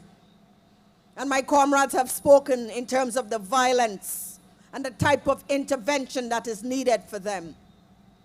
You have a candidate and a government that claims to care about the youth, but have you seen the community center in Western? Have you seen the playing fields around this district? Have you gone to the WIM and see the kinds of conditions that exist? But they tell you that they care. They tell you that they're coming from a position of caring. If this is how they care about you, you can only imagine how they would care about me, how they would think about us. My constituents, on May the 21st, next week, Wednesday, you have to make a decision. I am giving you myself as an option. You have had several options over the past 35 years. And I know that some persons that will say, why now, Felicia? But I am not one to judge the decisions of God. He has placed me here now. He has placed me here now. And I will take every day and every opportunity to fight for your rights. I will take every day an opportunity to ensure that you are treated with utmost respect and dignity by this government. And when they come with the candidate parading, because they're not coming to humble themselves and ask for humility or forgiveness for what they have done.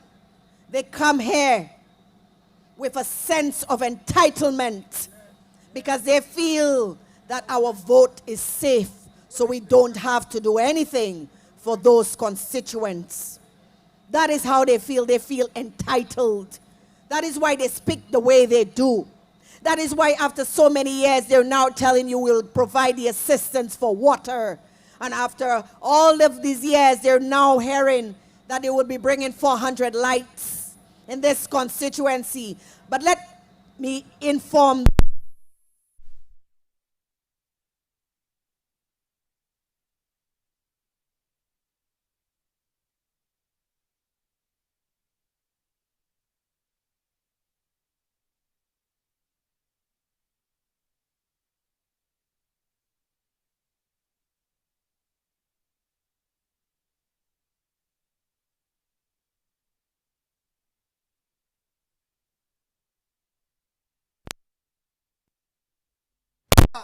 the disabled and the single parents and mothers and fathers in this constituency and our children.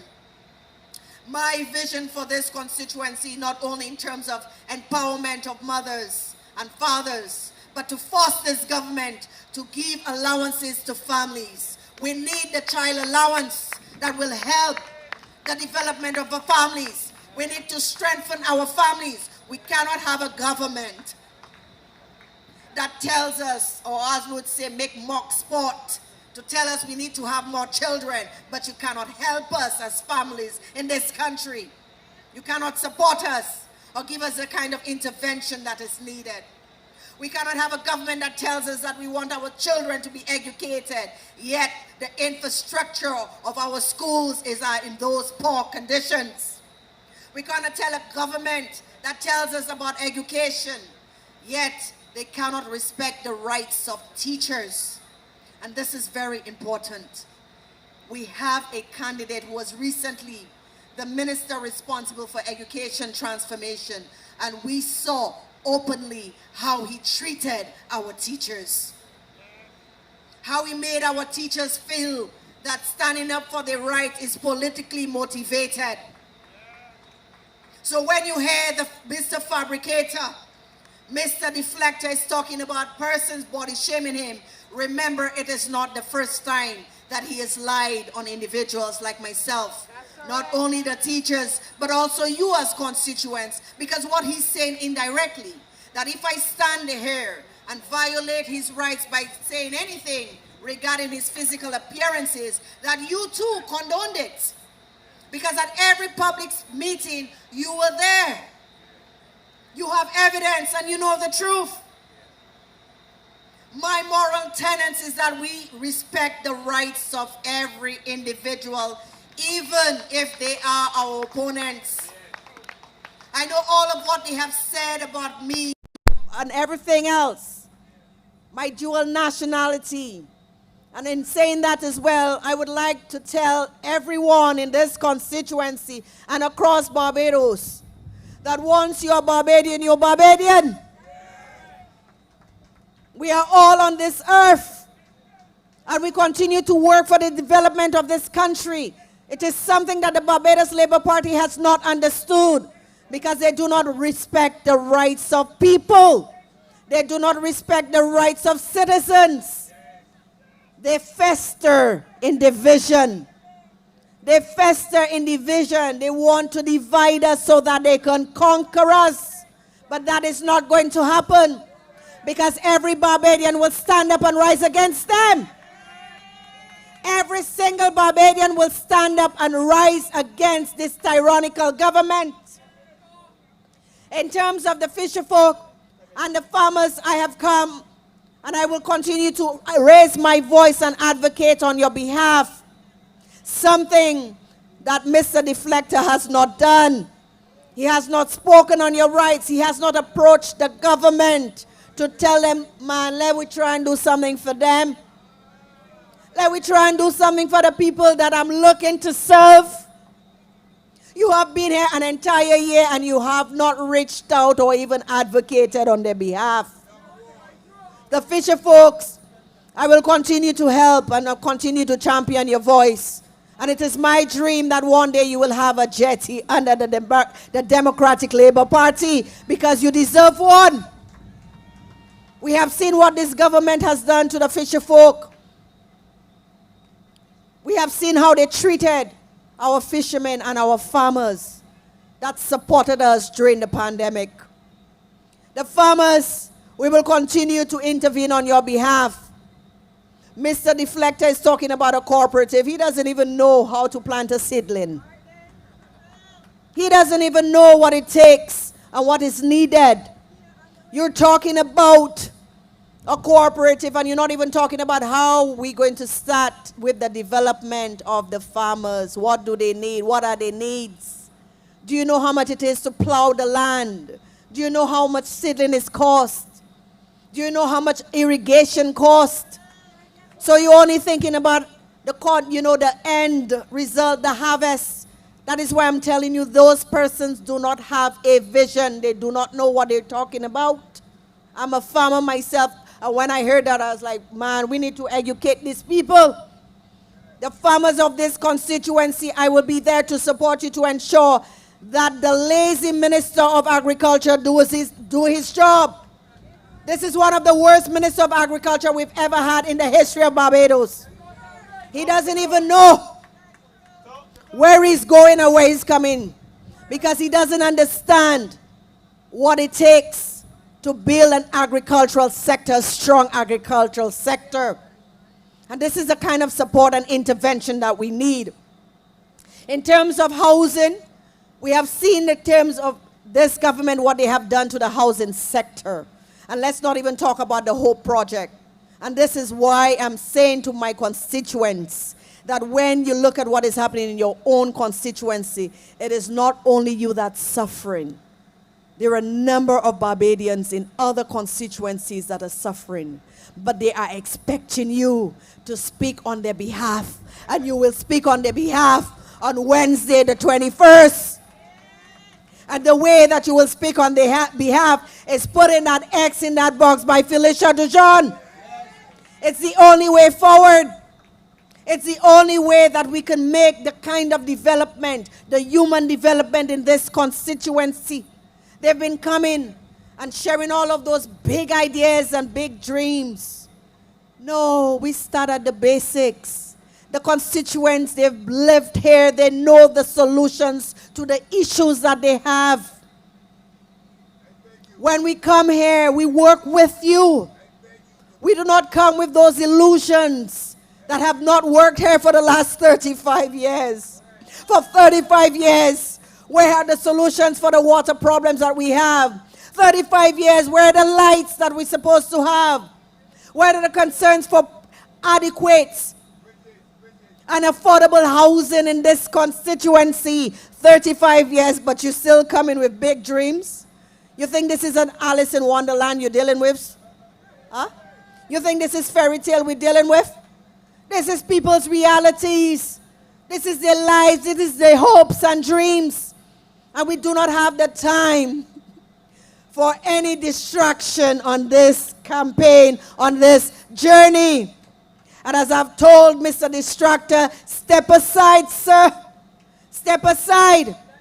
If you want more jam fobs or whatever, you can have all in the constituency. But allow me to do the work of the people. Allow me to do my work without distracting the people. The people do not have the time for them to be having that kind of conversation about body shaming. You don't even understand what body shaming is about. Because you were the one who brought up that kind of conversation while people were asking about poor lighting in their constituency, while people were asking a little help for the roads and the fisher folks and the farmers and the health care in this constituency. Not only that we've seen it on a national basis, we're seeing what is happening at the Morris Brier Polyclinic. We see it every day. And one of the things that I would like to intervene on is that one of the most serious concerns that they have here is the pharmacy. The long waits for the pharmacy. And one of the things I'm hoping to do is that we can have a delivery process so that your medication can be delivered to you at home. The hospital did it at one point during COVID and it worked. So we can think about that because many of our elderly have to take the transportation. Some of the disabled, I see it. I go there quite often sometimes just to have a look at what is happening because I'm working on your behalf night and day. And these are some of the things I would like for us to introduce in our constituency to ease the burden so that you can live a life that is not one of struggle and despair. There are better ways of management of this constituency. And I'm there and committed to do that for you. So in terms of the healthcare, we'll be working on that. We'll be working with the Ministry of Health, and hopefully I can advocate strongly on your behalf to get those matters done, because it's a matter of serious urgency that this government does not understand. It is not about motorcades. It's not about big billboards. It's about the simple things. And the simple things is about caring for people. It's about humility. It's about walking and empathy. It's about walking the streets, meeting the people, meeting them where they are. And this is who I am as a person. I come to you as a humble servant. And that is not going to change. I come to you as a humble sister and citizen of this country because I want us to do better. And I want you also to guide me as you have been doing. You've been guiding the process. You've been telling me, Felicia, come and see the water inside my house. This is what I have to take care of. This is what I have to serve my children. You have invited me to your homes to see the conditions that this government has left you in. And I thank you for giving me your trust. I thank you for that, because it is not easy to do that after you have been betrayed by a government of 35 years. So while they're on the campaign train, they're going to make lots of promises for you. But remember, at this time, we're not dealing with promises. We're dealing with reality. This is what we want. We want our needs to be met. We want our concerns to be addressed. We want our issues to be resolved. And we do not have the time, the space, nor the energy for a self-interest government and a self-interest candidate. So, Mr. Distractor, Mr. Fabricator, Mr. Pretender, I leave with you one thing that is the mantra of the Democratic Labour Party, that we are friends of all, but we are satellites of none. I thank you, my constituents. You take good day. Tomorrow, let me make it clear.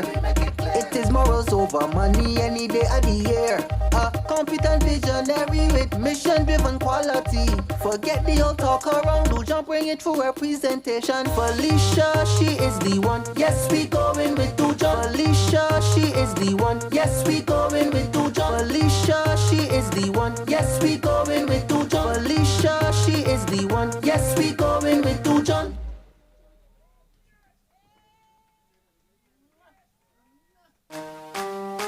We voting Felicia, yes, we voting Felicia. We voting Felicia, yes, we voting Felicia. Cause Felicia, she is the one. Yes, we going with Felicia.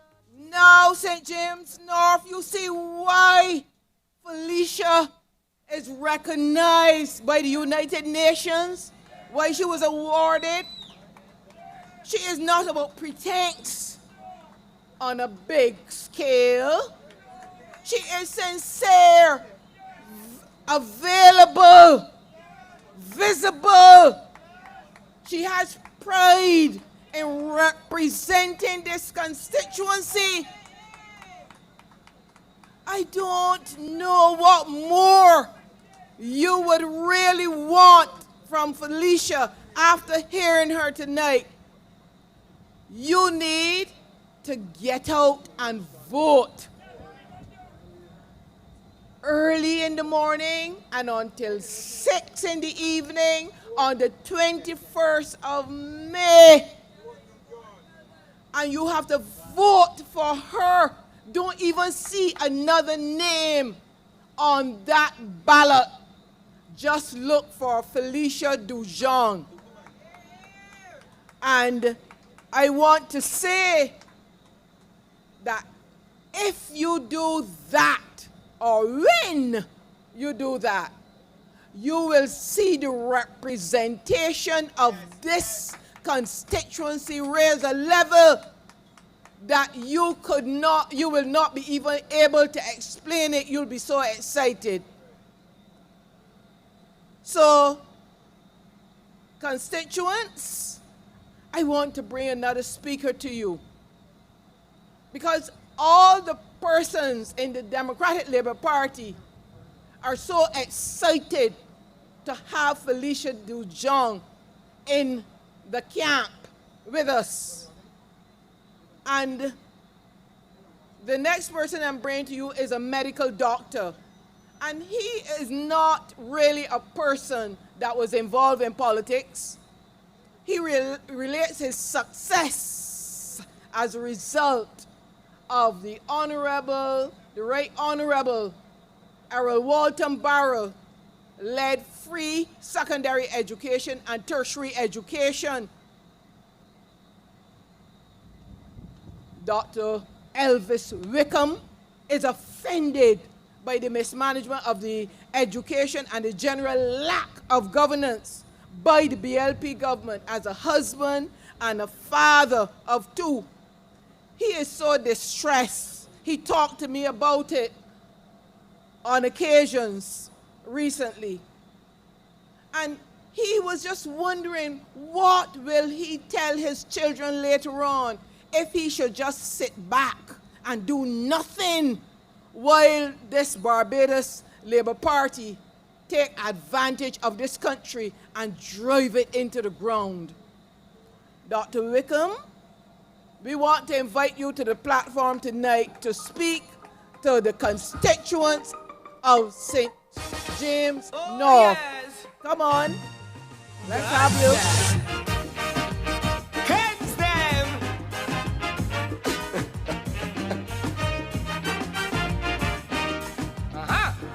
Hear the cries in the streets at night. So many dreams gone out like light. Youths them caught in a system cold, chasing shadows that take their soul. But the rhythm of hope. Good night, St. James North. Reservoir Road, Clark's Road, Graves Road, Millionaire Road, Ashton Hall, the wider constituency of St. James North. Good night. Good night. It is a good night. Now, if you had told me a year ago that I would be speaking on a major party's political platform, I would have laughed. Politics was too nasty. And even if you speak facts, as is my custom, people would attack you. I wanted nothing to do with it at this level. It became increasingly difficult, however, for me to sit on the sidelines and pretend that all was well in Barbados. To watch people, because of fear, speak in hushed tones about what is going on in the country, warning you, be careful what you say and who you say it to. Even I, as I contemplated involvement, was strongly cautioned, be careful.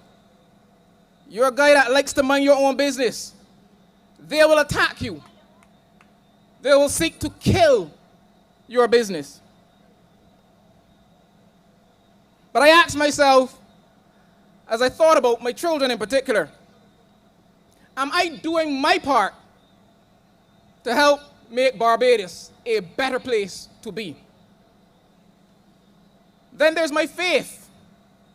As a believer in and follower of Jesus, I am required to seek the welfare of the country wherein I dwell. This land of ours, our economy, which is supposedly doing great, if you believe that assertion, while struggling to pay your bills, while struggling to put fuel in your vehicles. If you believe that assertion, this economy, they say, is doing great. But I put it to us that our society is not well. Our society, St. James North, is not well. We all have a part to play in helping to build a better Barbados, a better society, and making it a preferred place to be. We have different strengths. I can't do many of the things that you there can do. I know my limitations. I don't try to pretend to be something that I am not. There is one thing, however, that we all can do, and that is to vote. That is to vote. But can I tell you that that was the case up until January 19th, 2022. Voter turnout in the last general election, national average, was a mere 43%. 43, you heard me correctly. 57 out of every 100 persons didn't vote. Now, at first thought, you may think that they weren't interested. But national voter turnout average in the 7 prior elections between 91 and 2018 was roundabout or just over 60%. So what happened in 2022 to cause the turnout to drop so dramatically? The election was called on December 27th, 2021. Given a mere 23 days until election day, January 19th, 2022. It was called at the time of a surge in COVID. I know, I'm a practicing physician. I was seeing COVID positive patients. It was called at a time when a surge was to be expected and had already started. Let us understand that, Barbados. At the time elections were called, thousands of Barbadians were in isolation, at home and in facilities. Thousands. By 2 days after election, that number increased by 1,500. And by the following week, an additional 2,000 persons were in isolation, home and facilities. There would also have been hundreds to thousands who were recovering from the debilitating disease, meaning it leaves significant physical impacts. I might have been afraid to leave home. Let that sink in, Reservoir Road, that at the time our Prime Minister called that election, thousands were legally barred from leaving their home under threat of significant penalty. Thousands were legally barred from leaving their home under threat of significant penalty.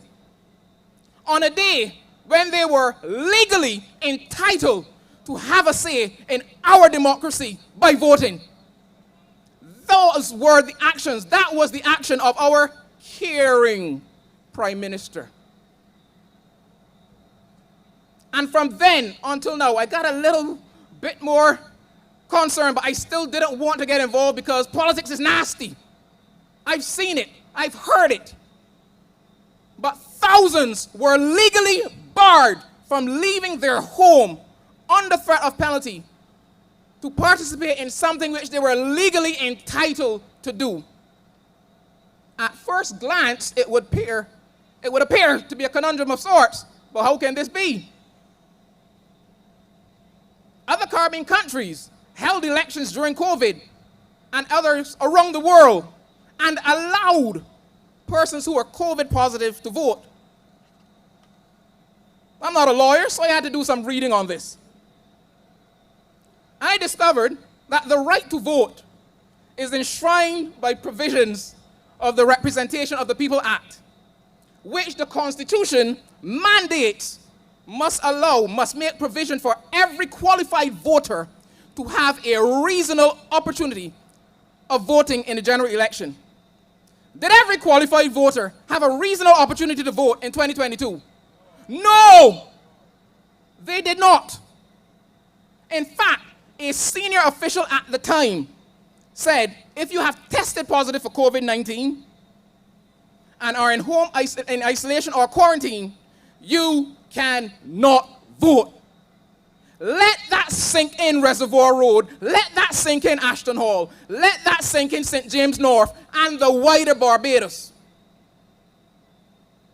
Yet there's nothing in our Constitution or nothing in that Representation of the People Act that bars persons from voting or causes them to become ineligible because of COVID.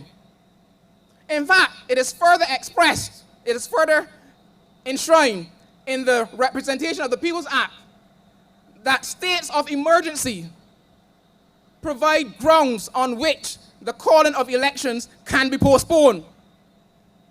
Some say it was a brilliant political move on the part of the Prime Minister.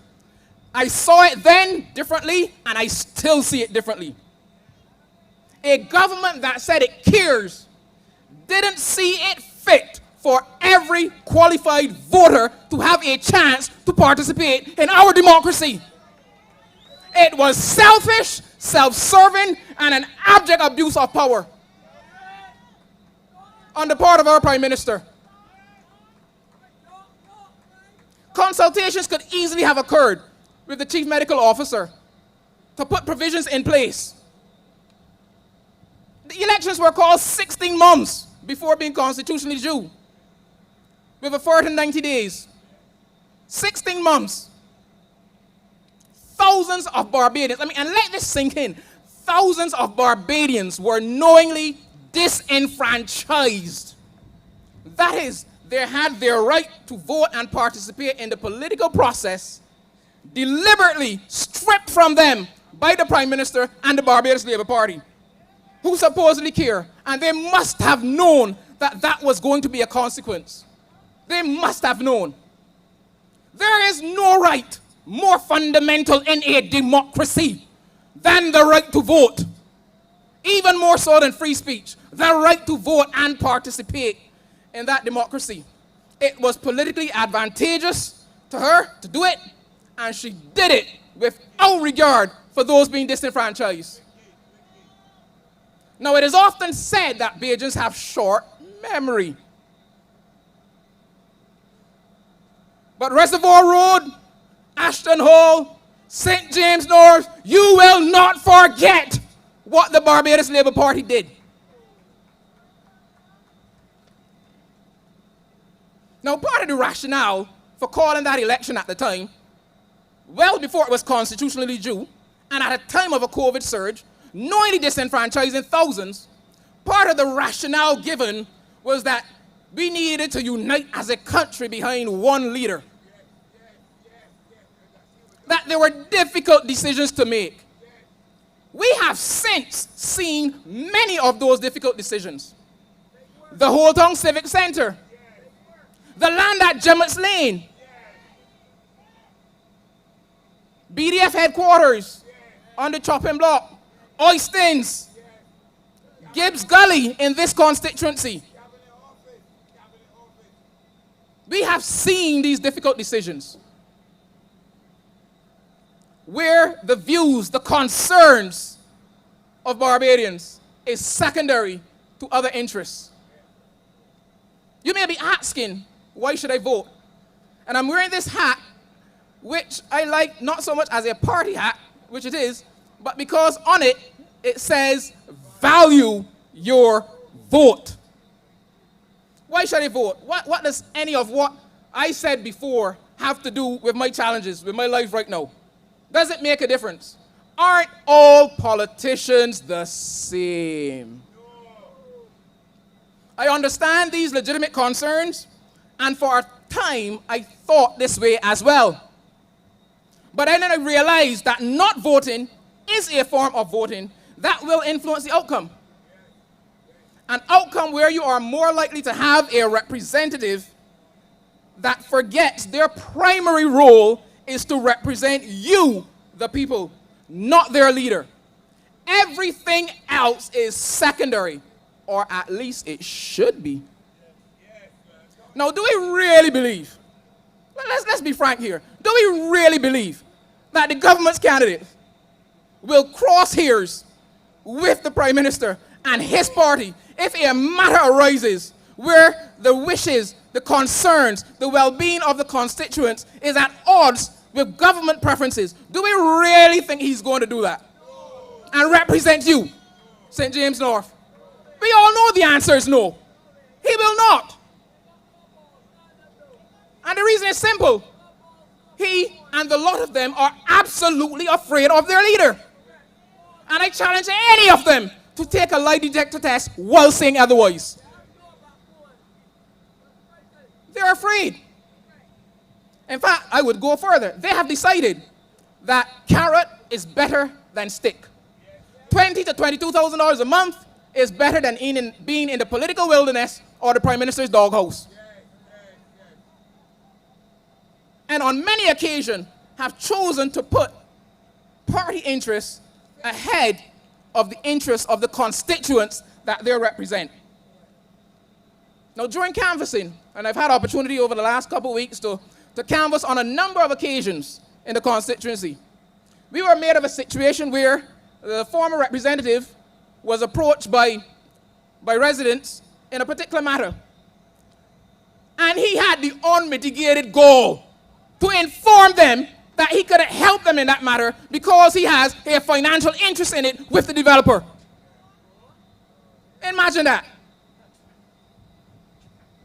We visited another constituent who was at their location for decades, only for in the last 3 years, a hotel be given permission during their construction to put their garbage dump right next to her house. Not 20 feet away, 50 feet away, I mean right next to her house. She would step out of her house, open the door. In fact, you don't even have to open the door. The stench was horrible. And on one occasion, it was mentioned that when the door was open, big rat flew out of the garbage into the house. This is the Barbados that we live in today, where big business and other interests, their concerns, take priority over the average man, who for many on that side lack pedigree, because they like talking about pedigree. We'll come back to that. Bloodline politics. We as constituents in this country seem to exist only for the purpose of empowering those that they believe have some divine bloodline right to ascend to office in Parliament. There's a saying, and I particularly like it. When a man tells you who he is, believe him. When a person shows you who they are, believe him. This Barbados Labour Party has shown us who they are. Believe them. They have shown you St. James North, Reservoir Road. They have represented you. Sorry, I apologize. They have been your duly elected representatives, because that is very different from representing you. They have been the duly elected representatives for the past 34 years, 3 months, and 3 days. And now all of a sudden, on the eve of a by-election, they're running through the constituency, pretending to care about your concerns. Can I further let you know that during those 34 plus years, they were in government for 21. A significant majority of that time, including the past 7 consecutively. They have shown you who they are. Yet in this very street and throughout this constituency, we can see roads that are in dire need of repair, dire need for street lighting. And all of a sudden, Minister of Transport and Works promising lights. Minister of Transport and Works promising fields for the children to play on, promising for roads to be fixed on. While letting you know, by the way, that we're any more special than anybody else. Within a priority, we have a government, we have to make sure we allocate resources reasonably, fairly. And that statement may be true, but 34 years, 21 in government, yet the state of the constituency is where it is, under their stewardship. They now have to do, or are now doing, studies in Trent to help address the flooding down there. Their candidate says he was in the constituency for the past year. He had a head start. Not our words, their words. His words. He had a head start. A whole year, but yet only now realized their concerns for the constituency that he was courting. Only now realizing. Are we to believe that during that year, no constituents shared their concerns? No constituents said anything? Are we to believe that? Of course they did. But there was no election at the time, so why bother? And this is part of why people have little trust in politicians. They say that they will come and promise you the world, anything to get your vote. And within hours, their priorities, their concerns are different. You may get the occasional phone call wishing you happy birthday, but after that, see you in 5 years' time. Wow.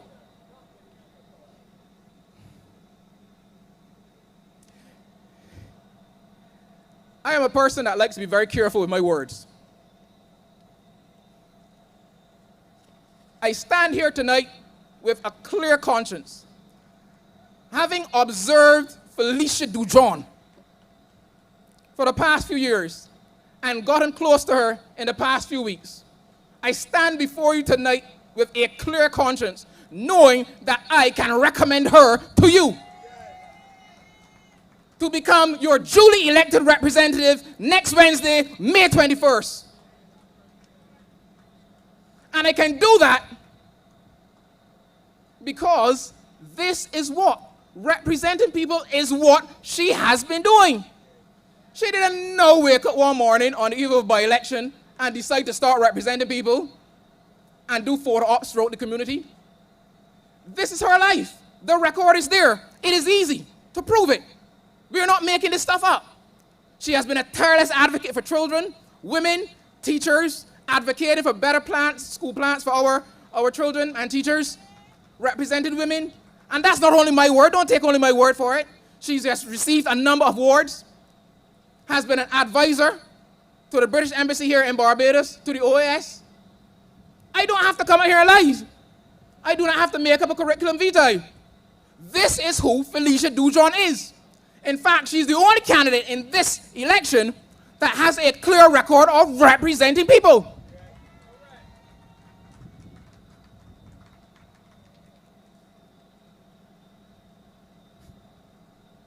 She does not have to pretend. She does not have to pretend. It comes natural. She doesn't have to pretend to know how to play cricket. It comes natural. That is who Felicia Dujon is. And the record is there. It is clear.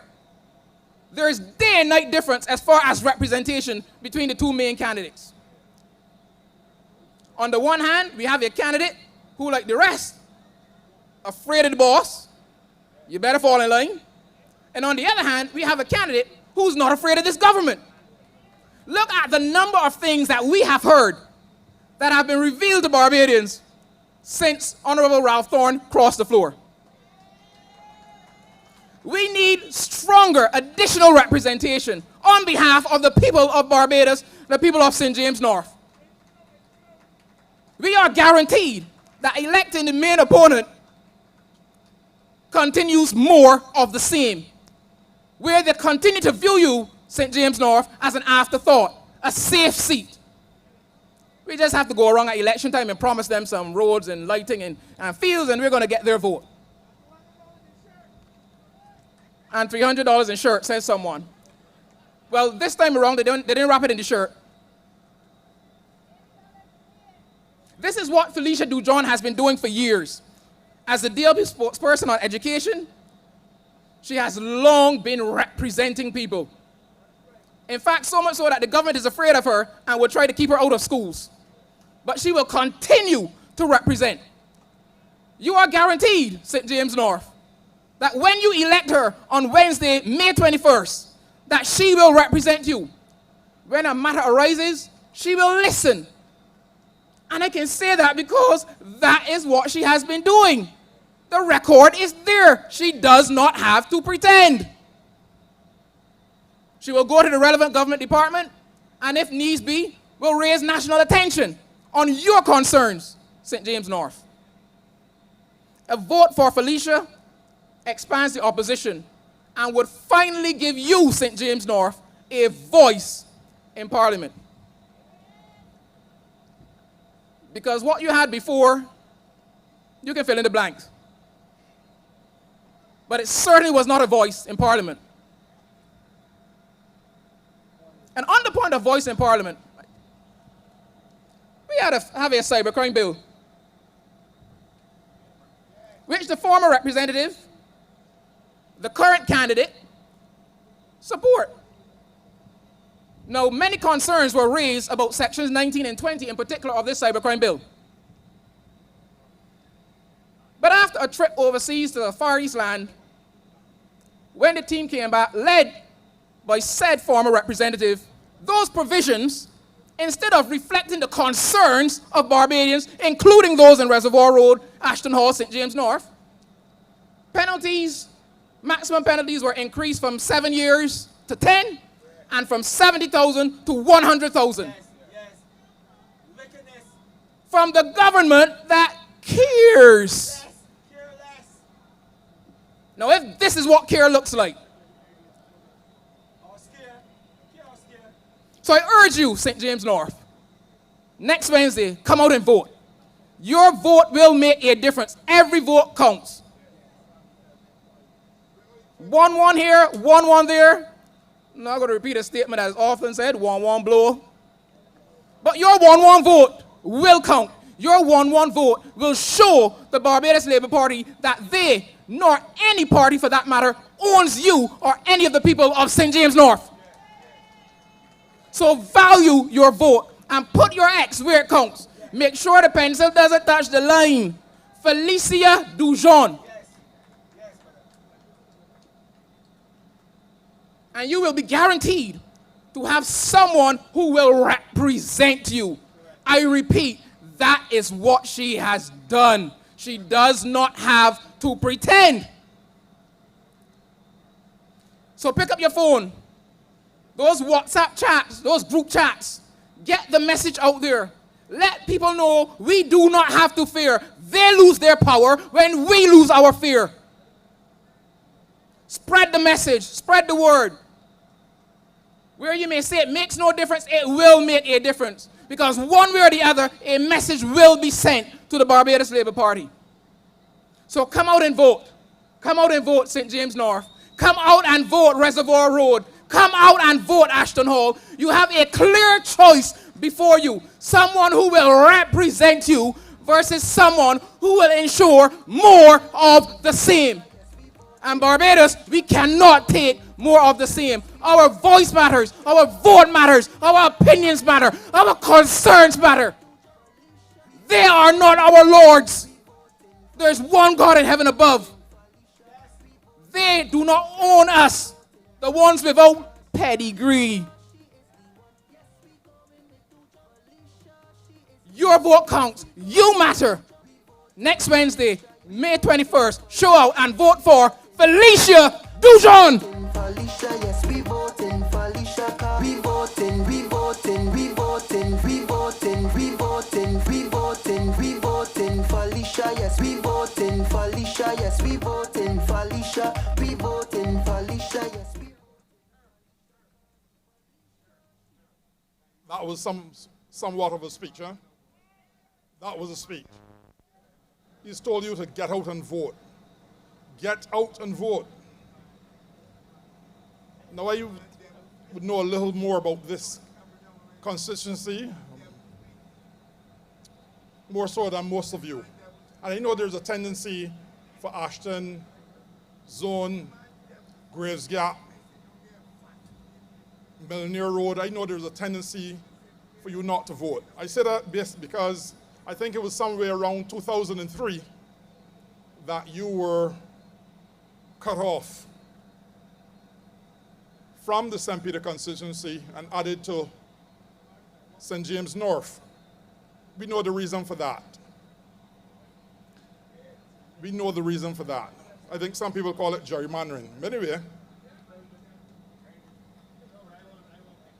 I came, I think it's about 2 weeks or so ago, I came to Millionaire Road for, not Millionaire Road, Reservoir Road. I came through here for some breadfruit. And I had to traverse through here and then drive through Graves Gap. And I was appalled. I was appalled at the conditions of the road. Almost like cart roads. I cannot see how you, the residents of Graves Gap, how you, the residents of Reservoir Road, can allow a government to get away with the nonsense that they've been doing. The lack of care, the lack of empathy. You've got to vote them out. When you look at each ministry, look at the various ministries. You got the AG. I don't know what's happening in that ministry. Agriculture, poor. Health, poor. Education, worse. Tourism, poor, poor, poor. On that note, tourism, which is seen really, yes, as the breadbasket, one of the pillars of our economy, that is vital to the Barbados. And on that note, I want to introduce to you at this moment one of the best, if not the best, ministers of tourism this island has ever had. The next representative for St. Michael, St. Southwell. Ladies and gentlemen, I welcome to the podium Richard Seeley.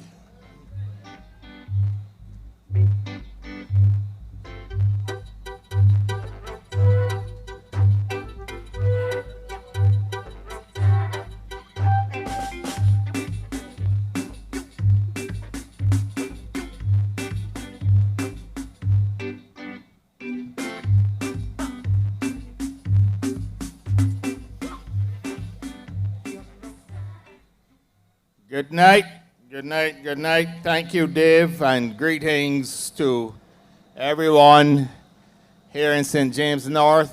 Permit me to especially salute Dr. Wickham for that gem of a presentation.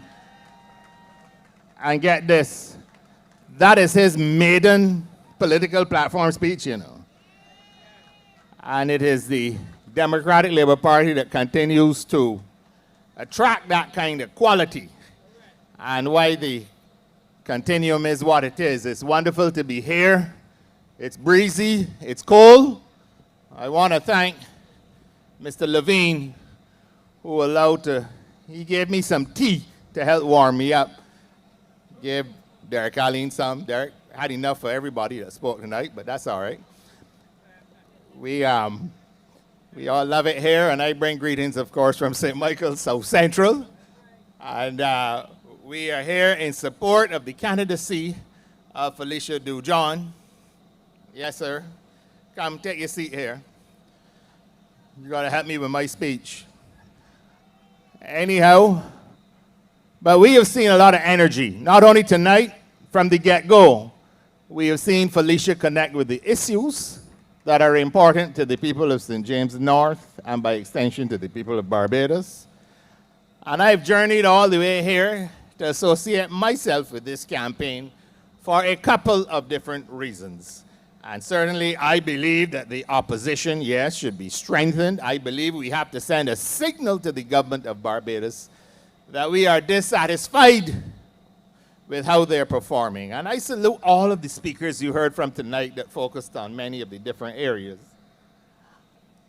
I don't have a lot of time. The hour is late, but you have to permit me to get into just a couple of issues. The most important task of any government anywhere in the world, under whatever system, the most important task is to keep its citizens safe and secure. To maintain a law-abiding and orderly society. That is the sine qua non, as they say in Latin. That is number one, numero uno.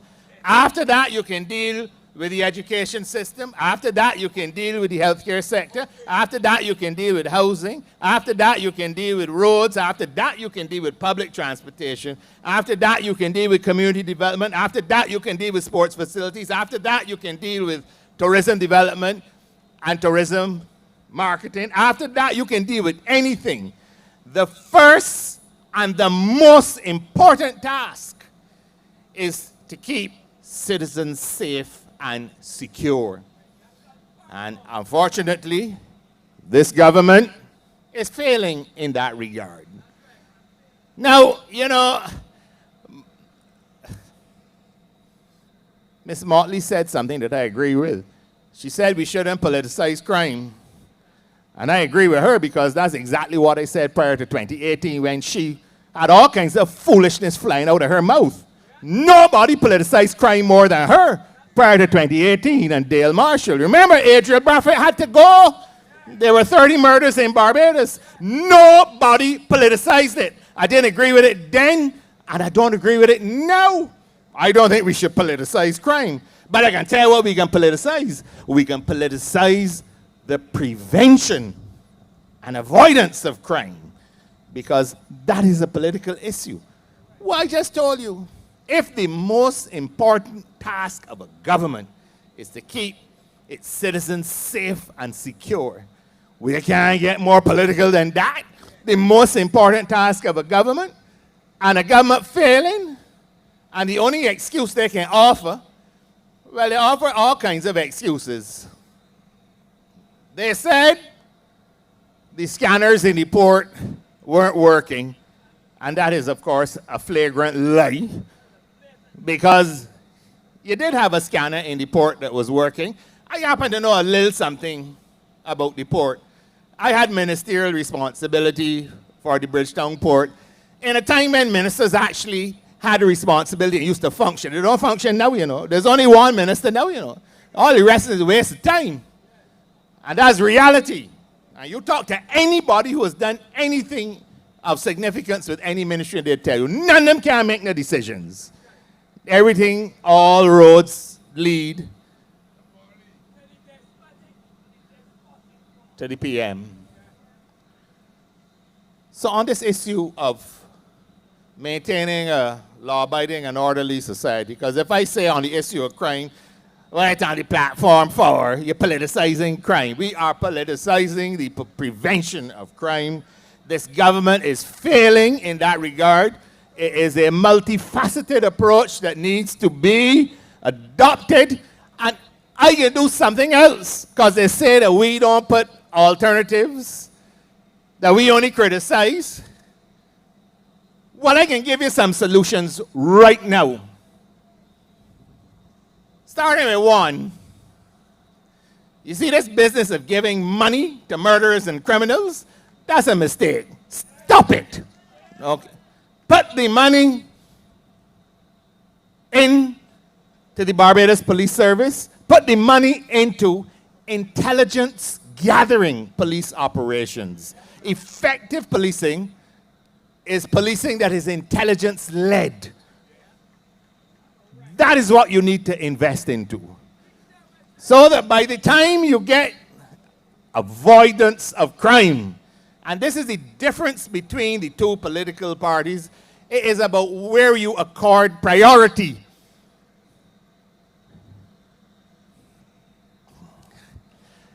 I heard a young man who's offering himself for this constituency. Well, you know, he doesn't really say much, you know. I didn't really hear much from him, you know. capacity, technology, young people. I still waiting to hear a speech from him, but we did speak about the young people on the margins, and he is going to the margins to identify with the young people on the margins. If he is serious about the business of representation, you don't go down and across to the margins. You go to the margins and pull the people up into the mainstream. Give them a place in society to be productive. And throwing money at criminals while they still have their guns and everything else makes no sense. And there is a view out there, held by even members of the Barbados Police Service, that there is an unholy and insidious alliance between criminal leaders in this country and this government. They refer to what apparently happened somewhere in the Deacon's Farm area during COVID, when a known someone accused or had been accused of gun running and other things could literally call the head of the government and stick a cell phone in the policeman's hand and say, look, talk to the Prime Minister, man, I ain't talking to you. That unholy alliance needs to be severed. And when we can sever that, we can then talk serious about the prevention of crime and the role of government. And not that we are in any way politicizing the issue of crime. We are politicizing the necessity to prevent crime. Corey Lane gets himself in trouble, and he's replaced by Kirk Humphrey. And we understand why, because Kirk seemed to have a lot of time on his hands. He was the Minister of Fish Markets. Now he's the Minister of the National Assistance Board. You got social media all day, every day. Well, I don't understand how these ministers operate. Well, I barely had enough time. I had one time 3 PSs reporting to me. You think I had time to go up on social media and take selfies? Anyhow, you gave him a little extra job to do. He got to deal with the unit that Dale Marshall hates so much. The one that Corey Lane had. What was it called? The crime prevention something? Oh, the National Peace Program. What is his first statement?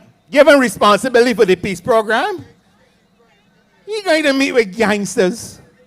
You can imagine that? Meet with what gangster with what? Anytime you in charge of a peace program, you meet with a gangster, you should have a pair of bracelets to put on their hands. That is how you deal with crime? Meeting with gangsters? But you know, again, I spoke to the unholy alliance. So in order for you to show your credibility as a member of this government to impress the leader, you got to talk the foolishness about going to the marginalized, like the young man trying to get this constituency. You got to meet with the gangsters. You got to give money to criminals. You got to go to surf rap party. You got to do all them things to impress her. I ain't saying nothing about that. I ain't saying who going home to bed with who or anything like that. The point is, that is what you have to do, apparently, to win favor. How about the AYPA? You don't ever hear about, for example, there's a member of this government known to this community, a layperson in the Seventh-day Adventist Church, Mr. Jordan, who's the MP for St. Peter. You know, the wonderful work that they do with the Pathfinders, that is not highlighted. No. That's too goody. You got to go and meet with gangsters. You have to go and give money. We know that. Don't mind. But the point is still fundamental, that there's a difference between the approaches that we take to how you handle crime. And I accept it is multifaceted, and we also have to deal with reforming education. We have to deal with what happens to those that fall by the wayside and are incarcerated. We need to have reformation programs as well at Dodds.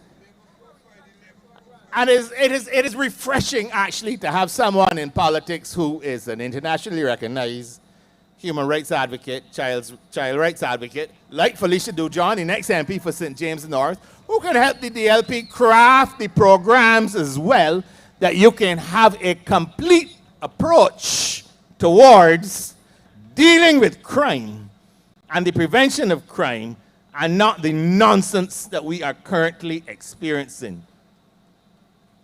I will not accept that we can simply throw our hands up. I'm getting the feeling the government is at its wit's end. They don't know what to do about this crime thing anymore. So make excuses, blame the last government that is now 7 going 8 years past, and in essence do nothing. We are planning to deal with the problem at the source and not the symptom. Source, not the symptom. And that brings me to another issue I want to touch on, and it relates to the crime as well, because a lot of the crime is out of desperation as well. It has become very difficult in Barbados to live, to simply feed a family, to pay your bills on a daily basis. A lot was promised. You remember, vote for me and watch me? All the cost of living issues were going to be dealt with.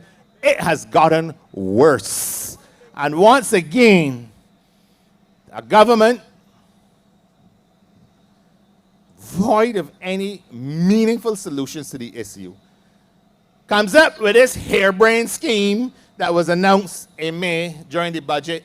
They can give everybody a $300, 3 grant leaves as a solidarity allowance. And let me, if I criticize this program now, you can hear, oh, I don't want people to get money. That's what they are, very immature. That's not the issue. I want people to get money, but I want them to get it in a sustainable way. I want that 3 Sir Grantley's is what, 2 visits to the supermarket, if you're lucky, depending on how large your family is. But I want you to be put in a business where your expenditure issues can be solved on an ongoing basis. Deal with the source of the problem and not the symptom of the problem. The same NIS that is helping to distribute these $300 lost $1.3 billion during the debt restructuring. Nobody talks about that. A report was laid in Parliament that said they had to recapitalize the NIS.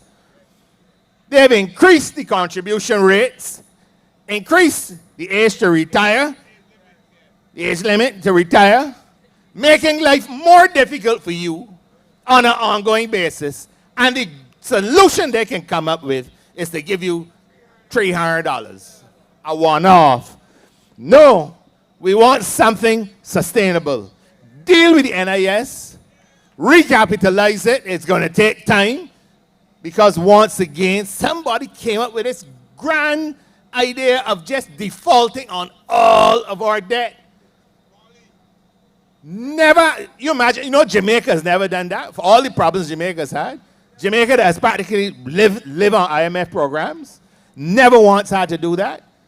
But we did it. Put the NIS in peril. The same NIS that recently borrowed $200 million to do a digitization program, and you can find $40 million to go and give everybody $300. It's wrong. It's also immoral because you just happen to be distributing this money days away from when people in St. James North are going to the polling station. It is nothing other than a naked, crude, wicked vote-grabbing exercise. That is all that it is. Yes, you're writing. I'm looking at the media corner. A naked, wicked, vicious vote-grabbing exercise. That is all that it is, and it needs to be called out for that. It is not a solution to the cost of living crisis in Barbados. We need something way more sustainable than that. And we need to deal with that. Of course, I could deal with the taxes. You want me to talk about that? I can talk about that. Because again, the Article 4 consultations from the IMF from the time we were in government spoke to the need to simplify, modernize the tax code in Barbados. And that would result in the greater efficacy in terms of your tax take. You wouldn't have so many people falling through the cracks. CARTAC, which is the Caribbean Regional Technical Assistance Center that is basically a part of the IMF, went further than the Article 4 consultation and actually put firm recommendations to the government. We need to simplify the tax code. And that in itself would also get more money in people's pocket, that they would not have to come up with these naked, vote-grabbing, wicked, immoral exercises like just giving people $300 and saying, go to the supermarket and shut up. It doesn't work that way. We need to do better than that. And I'm here tonight to ask the people of St. James North, on behalf of those in St. Michael's, South Central, and everywhere else in Barbados, to send a signal to this government. Send a signal to this government that you don't appreciate being used like that, that you demand better. However long you have left in government, do better. Don't forget what your most important job is. Do not forget that. And for crying out loud, don't take people for fools and for granted. There will come an opportunity in the not too distant future for me to deal with the wickedness going on in the tourism sector, the guesswork. There's nothing going on in terms of collecting information. That is why people in this constituency who have spoken to me don't understand how a government could claim that tourism is doing so well and they get laid off from the villas down on the coast there. People that live here in St. James North, and don't worry, they will be voting for the Democratic Labour Party. They have to send a signal to this government and its wickedness. But all in all, I just want to say it's a real pleasure to be here on this platform. I want to thank you for bearing with me. I want to thank you for having me. And I want to encourage you all to come out and support Felicia Dujon on residents of Ashton Hall and the surrounding areas, Reservoir Road, everywhere. Come out in your numbers and vote for the Democratic Labour Party and vote for Felicia Dujon. Thank you very much. Felicia, we voting, Felicia, yes, we voting, Felicia, yes, we voting, Felicia, we voting, Felicia, yes, we voting, Felicia, cause Felicia, she is the one, yes, we going with Dujon. Felicia, she is the one, yes, we going with Dujon. Felicia, she is the one, yes, we going. We voting for Felicia, yes. Now you've heard speakers, the quality of Richard Seeley. You'd have heard Dr. Wickham, Verla De Peiza, Ryan Walters, Jason Phillips. You'd have heard the woman herself, Felicia Djon. All the speeches here tonight were of excellent quality. No two ways about that. Tonight, in cricketing terms, I think most of you should know a little about cricket. I'm bringing up the last man. And you know when you're the last man, you can't be any good. Can't be any good. I'm bringing someone who pretends that they're a cricketer. I have the opportunity to bowl at him on 3 occasions. First time, he got 1 ball. Second time, 1 ball. Third time, he got 2 balls. But what happened was that I bowled him down, but the umpire called no ball. So then I went, so he was bowled down twice and 2 balls. He pretends to be a cricketer. That's all jokes aside. Ladies and gentlemen, I want to introduce to you a man who I have the utmost respect for. I've worked with him in the legal circles, and I can tell you without a doubt, one of the best legal minds in Barbados. I can tell you, not only a legal mind, but intelligent, just intelligent in all aspects of life. A man that I've met, since I've met him, he's grown on me. I remember sometime last year or so, year and a half, he was like, Saul turned to Paul. On the road to Damascus, he saw the light, and he's now within the bosom of the Democratic Labour Party. Since he's been in the bosom of the Democratic Labour Party, I can tell you that the party is on its way up and on. The party is doing, I know we have our detractors who are saying there's too many factions in the party, but I can tell you, I am in, and I know that that is not so. Ladies and gentlemen, I'll invite political leader of the opposition, Ralph Thorne.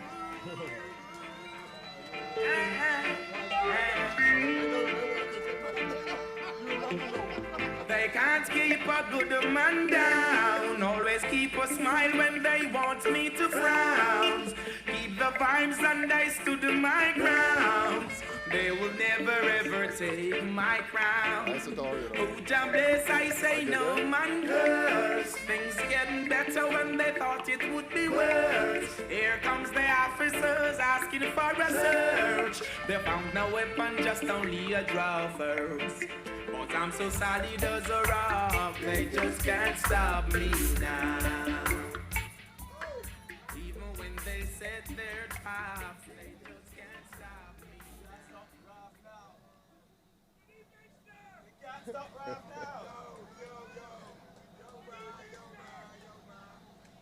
How much time you all have? As much time. Okay. Good night to everyone. Good night to Reservoir Road. There's a spirit here tonight. All right. There's a good spirit here tonight. Good night. Good night to my friend Dave Cumberbatch. I have to deal with that cricketing story later. But tonight, this match is being played against a team in raid. A team in raid. Led by a bully. Led by somebody that Oinatha called a despot. And that is our business here tonight. And I want to pause and express such deep feelings of pride. Dr. Elvis Wickham. Where are you tonight, Elvis? My goodness. Thank you very much. When they tell you, or if they tell you, the analysts, that this party is not in good shape, you heard Dr. Elvis Wickham tonight. And you heard such clarity of thought, not only from Dr. Wickham, but from the person who immediately preceded me on this platform. And when I was on my way here, I said to Richard that the distinction he made between the politicization of crime and the politicization of the prevention of crime. That is such an important distinction. That is such clarity of thought. That is such a quality of debate that can only come from this Democratic Labour Party platform. And of course, there was Dr. Wickham and all of the other speakers. And the young lady in whose behalf we're all here tonight. I don't know, I have never seen anybody work as hard as she works. I have never seen a candidate work as hard as Felicia has worked, and the people of this constituency now need to understand what is representation. And the people of this constituency, when they see that lady from day to day, they're understanding what is representation. And has it occurred to you, media? Has it occurred to you that the former representative has been largely absent from this campaign? Has that occurred to you, media and analysts? Normally when there's a by-election, the former representative, the outgoing representative comes to do two things: to express gratitude for the opportunity to have served and to endorse the incoming person. He has been largely absent from this event, and I suspect he cannot come to any meeting of that party because he's embarrassed. And that is what we are hearing as we journey through this constituency, that Hingston's service has been nothing but an exercise in embarrassment. And that is what it has been. But we've not come here tonight to talk about him. We've come here to slay the beast. We're slaying a beast tonight. And we want Reservoir Road tonight to help us to slay the beast. We have made it our motto, our guiding principle, that this election will be about the triumph of morality over money. And we've been asked to explain that to the people of Barbados. This is a serious platform. As I said on the last occasion, if you want some jokes, find the people in right. If you want an education, if you want to meet and commune with us as to the present state of this country, and if you want to meet and commune with us as to where this country must go, come to these meetings. Every speaker here tonight has well represented what it means to be Barbadian, to be honest, to be clear of thought, to be intelligent, to be decent, and to have integrity. And not only integrity, but to have courage, which is the most enabling of all the virtues. This Democratic Labour Party, Elvis Wickham, I'm so proud of you. I am so absolutely proud of you. They tell me this is your first speech. Look, don't worry about who left. Cast your eyes on those who are coming in and look at the contrast. Look at the quality of man that he is, who on his first night of his first political speech delivers of himself with such conviction, with such high quality of thought. So don't cast your eyes on those who have departed. In their departure, the void that they have left have been filled by men of quality. And I want to say to you tonight,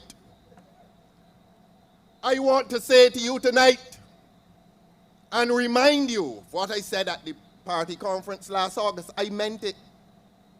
I meant it. And I'm not afraid to say this. But Mia Motley's tentacles that used to be in this Democratic Labour Party will be cut. They will be cut. And the people of Barbados have been silent on this, but the people of Barbados will come to discover. They will come to discover that all those who left had one thing in common. Mia Motley. The time has come to unmask them. The time has come to tell the truth about what was happening in this great Democratic Labour Party over the last 2 years. And as Dave told you, I was on the road to Damascus, and there was a blinding light. And as my eyes opened anew, I saw the gates of the great Democratic Labour Party. I saw the gates of the great Democratic Labour Party. But having entered those gates, I saw a tentacle. And I saw more than one tentacle. And I took it upon myself that if I was to assume the leadership, except with humility, that I could not coexist with Mia Motley's tentacles, study all of them, Study all. Look, I have not said anything about this, but the public deserves an explanation. And I repeat and I say to you, check all of them. And check their ultimate destination unless they come back and say, forgive me, for I knew not what I was doing. And we are men and women of compassion. We are men and women of compassion. We have stated that one of our guiding principles is humility over hubris. And we will continue to be humble. And if they wish to return, as I have been hearing that some wish to return, there is love in our hearts. There is love in our hearts. There is humility above hubris. There is a sense of service above celebrity. We are not interested in celebrity status. But me and Motley, I'm saying to you tonight, get your tentacles out of this great Democratic Labour Party. Get all of them out. All of the tentacles that you have stretched into this Democratic Labour Party. We'll chop them off. I have not come tonight to speak on that topic. But this party needed to unburden itself. This party needed to unburden itself in the light of what has been happening in this party. And we need to tell the public. It is our duty to tell the public. And if I'm to hold the position of leadership, I must lead the charge in that regard. Check all of them. Check all of them.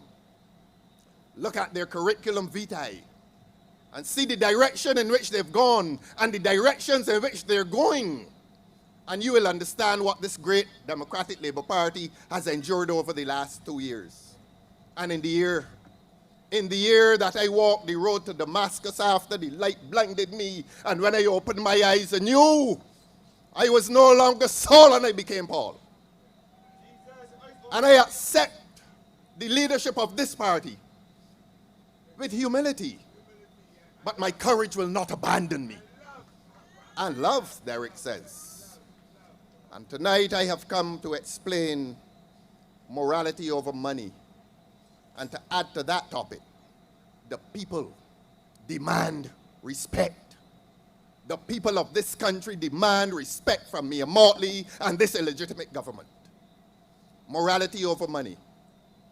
The measure of a person is not to be determined by his material possessions. The measure of a person is not to be determined by his material possessions. If that were so, everybody in Reservoir Road tonight would be considered a nobody. And that is one of life's basic principles, that God created humankind equally, and that we all have an equal right to existence and an equal right to occupy this place called the earth.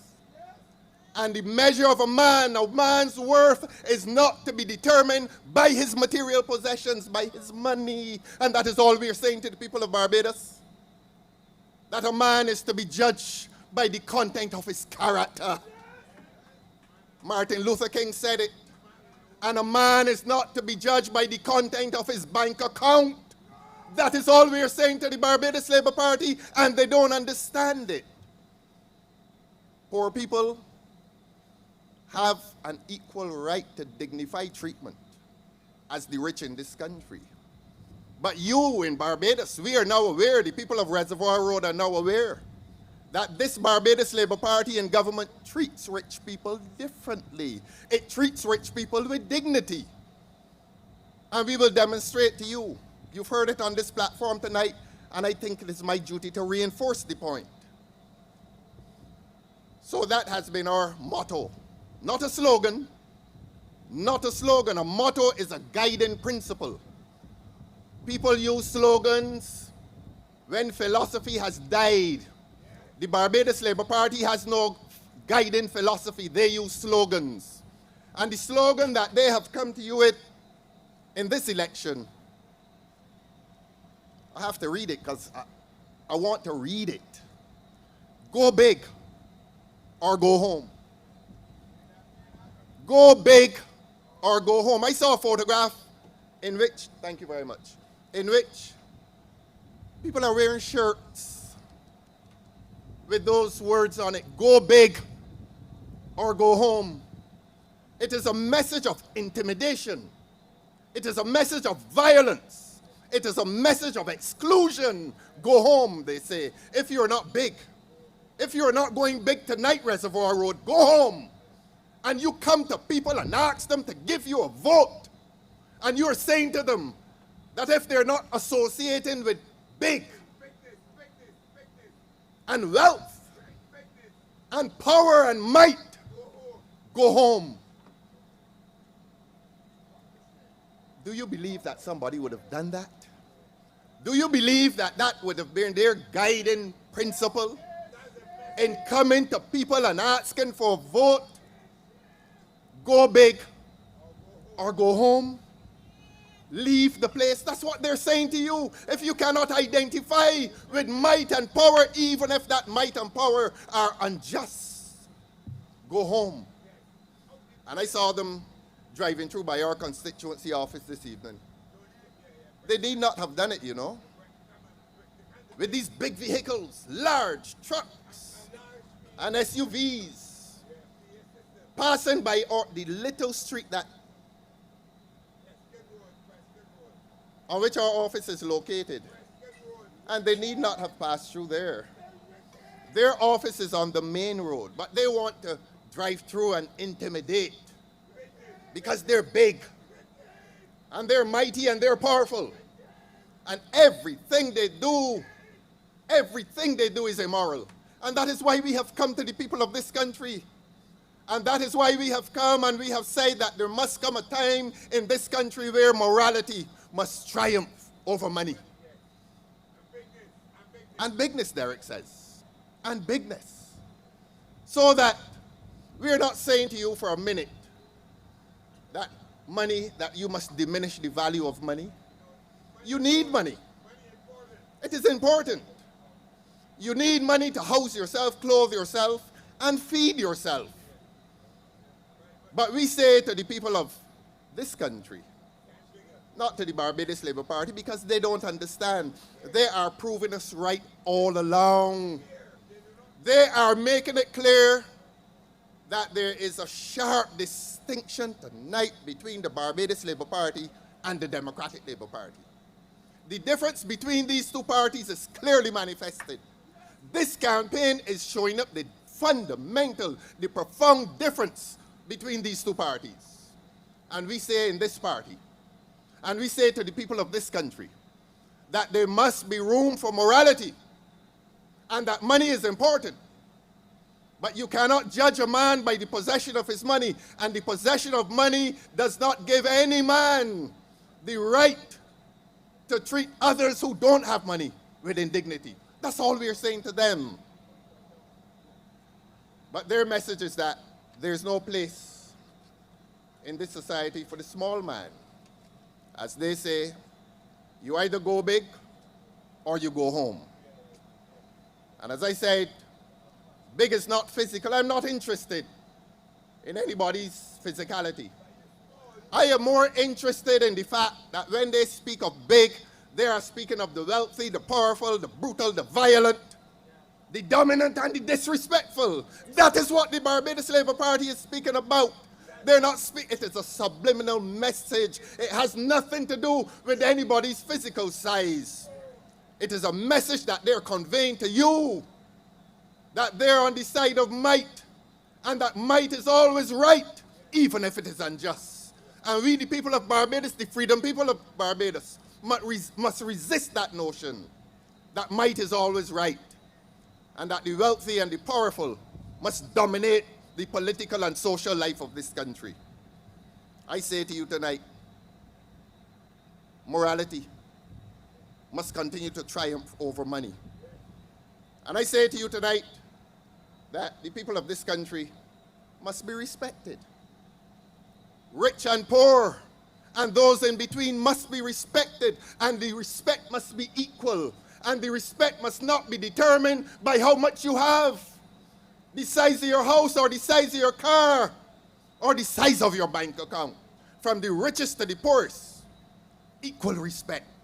And I want to demonstrate to you the ways in which this government has demonstrated disrespect for the people of this country.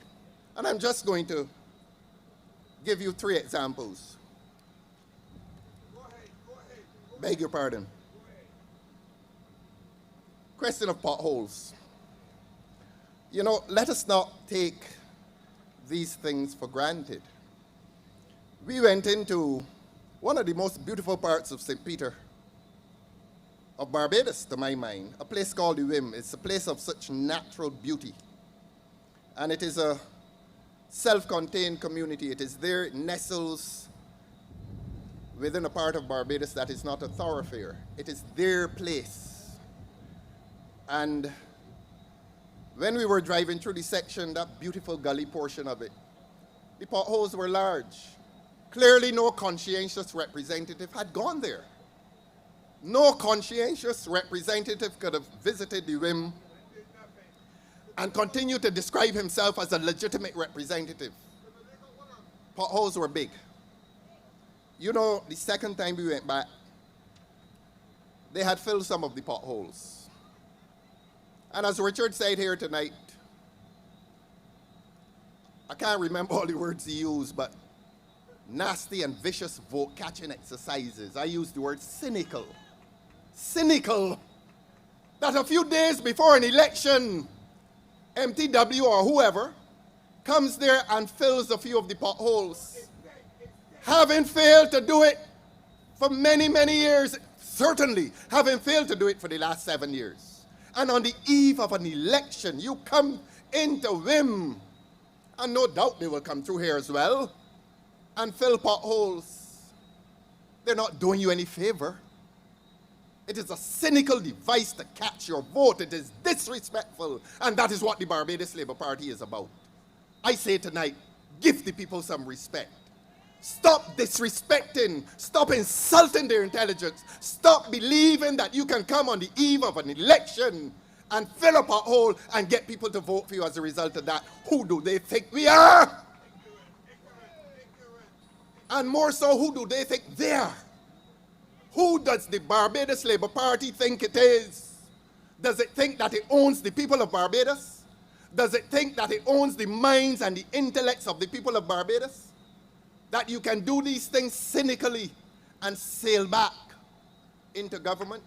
Well, we're not letting them sail back with this seat. A time will come when we will take the government. But the immediate business is to take this seat. Because we're going to strengthen the opposition come Wednesday next week. And we are going to strengthen the opposition in the person of Mrs. Felicia Dujon. And so the first example of the insult to people's intelligence, the disrespect, was the potholes. I want to deal with the $300. I want to deal with the $300. And I pause because it hurts. I saw a photograph of dozens, perhaps scores, I don't know, hundreds perhaps, lining up for $300. $300. And Mia Motley is the Prime Minister of Barbados, and I say that because I'm going to say something else now. Under the charge of Mia Motley, decent and respectable Barbadians were forced to line up in the sun and all the elements to collect $300 that they call a solidarity allowance. Solidarity with who? Solidarity with who? Solidarity with indecency? Solidarity with contempt for the people? Solidarity with disrespect? In 2025, if this government claims to be a government pursuing digitization, nobody should be lining up for $300 in the sun. They should not be. And we were in Trenks last night, and I said the same thing there. And a man in the audience said, why didn't send it by the postman? Why didn't send it directly to your account? But every week they're in Parliament with a lot of foolish words, digitization and sustainability and all kinds of monkey words. And they implement nothing. They mean nothing by what they say. And in an age of supposed digitization, Barbadians are forced to line up. Adults are forced to line up to collect $300 that might plug a hole, that might buy some food. But as Richard Seeley said here tonight, is it sustainable? What will happen next month? Will the government have lost its solidarity with the people by the payment of this solidarity allowance? It is cynical. It is a cynical device to catch your vote. That is how they feel about you, Reservoir Road. And that is the tradition in which Mia Motley lives. I said I came here tonight to slay the beast. And the beast must be slayed. She must be unmasked. We must do political surgery on her anatomy. And you will see who she really is. And you will see that she is the granddaughter of Ernest Dighton Motley. And what happened this week when the people lined up for $300 was a carbon copy of what happened in the 1960s when Ernest Dighton Motley was the mayor of Bridgetown. That is what happened, I repeat, what happened this week around those buildings, around those government buildings, was a carbon copy of what occurred when her grandfather was the mayor of Bridgetown and people formed lines in Queen's Park to collect food.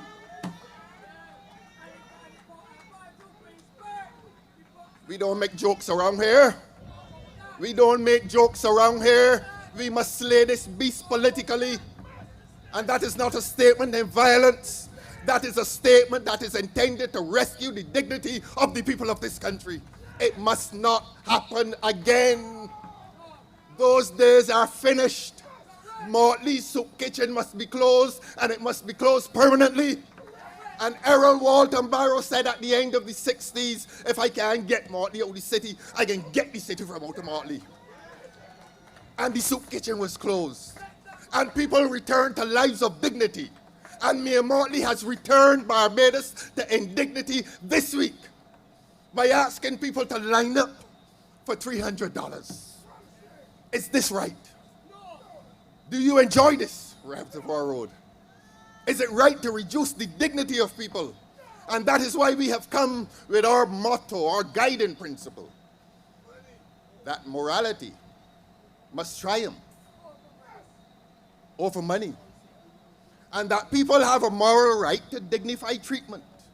And the treatment that those people received 2 days ago is the same as the treatment meted out to their parents and grandparents 60 years ago. And 60 years later, the spirit of Ernest Dighton Motley is still alive in his granddaughter, Mia Motley. And that is why the people of this country must rescue their dignity. And that is why the people of this constituency must treat this election as a rescue mission for their dignity by electing Felicia Dujon.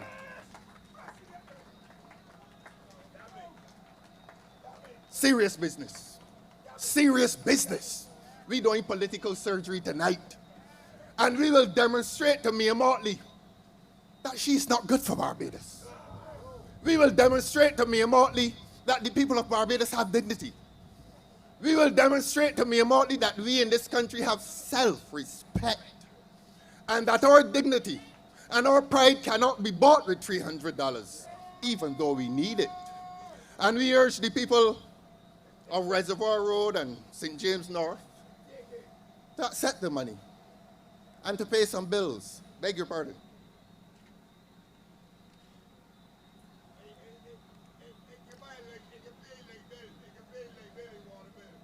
That's true. Pay a light bill, pay the water bill. Well, down here, we have asked the people in St. Lucie to stop paying those water bills because it is brown water. It is brown water. And I say that as a serious legal opinion. That if you're paying for the distribution of water into your house and it is contaminated, that is a fundamental breach of the contract. And when a fundamental breach of contract occurs, you have no obligation to pay. And we wrote to Barbados Water Authority, and they went down there sometime and they offered forgiveness. You see, as Richard said tonight, they accuse us of not bringing counter proposals. That's not our duty, you know. We are an opposition. We are an opposition. And we are a watchdog on this government improprietous behavior in public office. It is not our job to hand ideas to this government. It is our job to oppose this government for the sake of the people of this country. That is our job. But when the general election comes, we will tell the people comprehensively what will be our manifesto. So I want you to regard that $300 as an insult to Barbadians by the manner in which it was transferred to people. And I repeat to you, why were people not given the opportunity to receive that $300 with their dignity intact? Why must they be on social media? Why must they be carried, their images, their faces? No doubt heads were bowed. No doubt heads were bowed. But they wanted the money. Would you want to see your brother or your sister in that photograph tonight? For a mess of pottage, as the Bible says? For a mess of pottage, a bowl of soup? Well, that $300 is equivalent to the bowl of soup that used to be served in Queen's Park back in the 1960s. And the same way Arrow Barrow got the city out of Motley, Ernest Dieter Motley, we're going to get the government out of Mayor Motley. We're going to get the government out of Mayor Motley. And this is the first step. Wednesday the 21st is the first step. We will strengthen the opposition, not for the sake of having an opposition, but we will strengthen the opposition for the ultimate movement to just government in this country. That is what next Wednesday is about. So the first insult was the potholes. Fixing potholes on the eve of an election. The second insult, not so much was it an insult to pay the money, but the manner in which the money was paid. And that's the fundamental point we need to make. We are not opposed to the payment of $300. We are opposed to the indignity that was visited on people in the way in which they were dragged into the government offices in the sun, with bowed heads, avoiding the cameras to receive that money. But I want to come to the third example of the disrespect that this government holds to the people of Barbados. We had a meeting last Sunday night at Rockdando, and I highlighted the situation with the police. I think the number I gave was 148. I spoke of a number of police officers who were owed much money by the government. And some police officers called me and said, thank you. That is what an opposition is about. The opposition is a check on government's unjust power. That is my job.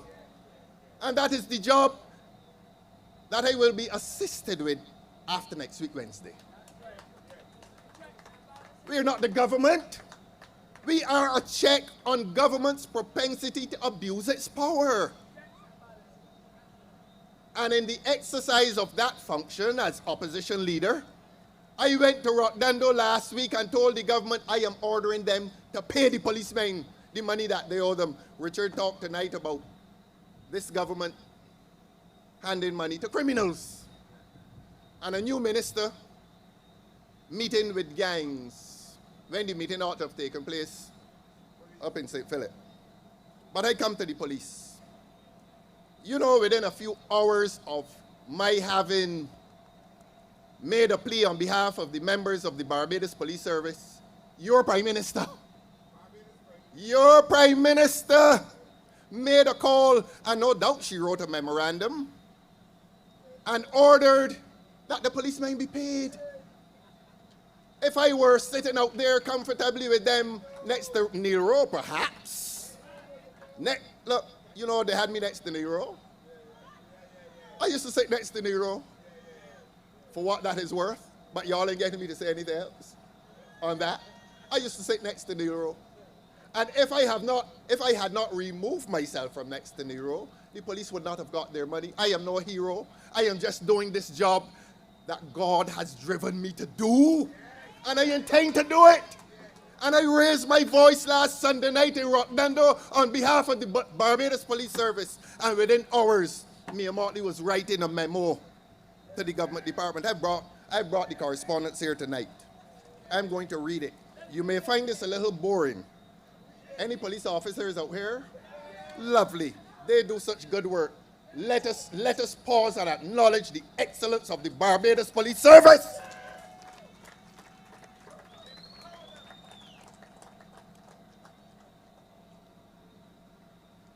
We don't come here to tell lies. I have the correspondence. And I'm going to read portions of it to demonstrate to you the political anatomy of this beast that we have in charge of this country. This is a copy of the memorandum. I'm sorry to bore you. The alternative is to make copies and give all of you. But until I make copies and give all of you, I am going to read it. It's called Memorandum. It is from the Director General, Human Resources, Ministry of the Public Service. Derek, who is the minister in charge of the public service, please? Thank you very much. Thank you very much. We are going to slay the beast tonight. And it is to the Permanent Secretary, Office of the Attorney General, and the Commissioner of Police. And it is dated May 14th, 2025. When was May 14th, please? Someday this week. We held our meeting on the 11th, and we called on them to do what ought to have been done. We called on them to pay the police the money that they owe them, and it was within 3 days of that meeting that this letter came out, dated May 14th, 2025. I will read it for you. Please do not be bored. Public service language is very boring, but sometimes it is revealing. Subject: creation of the designation of senior constable within the Barbados Police Service. I'm going to give you the reference number. Reference number, look. I am going to give it to you in case they want to lock me up for stealing this. So if they want to lock me up for stealing it, let me get locked up for doing the entire job. Reference number, do you want to hear it?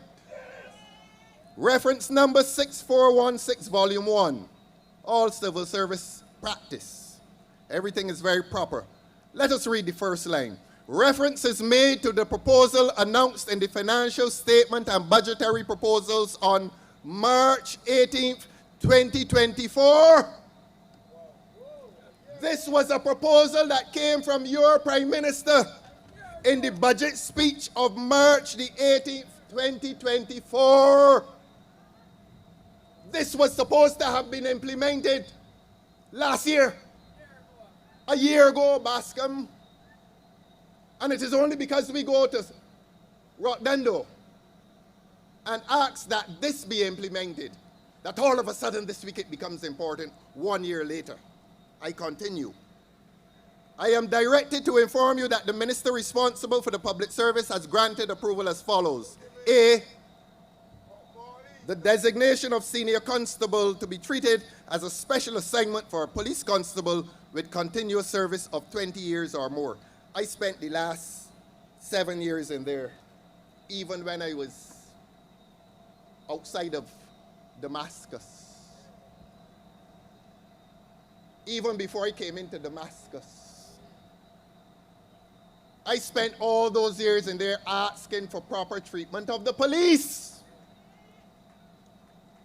And when I crossed the floor, in the budget speech of 2024, the Prime Minister suddenly thought it fit to give to the police better treatment. But I want to tell you that this was not enough, because the police are really not terribly happy with this designation of senior constable.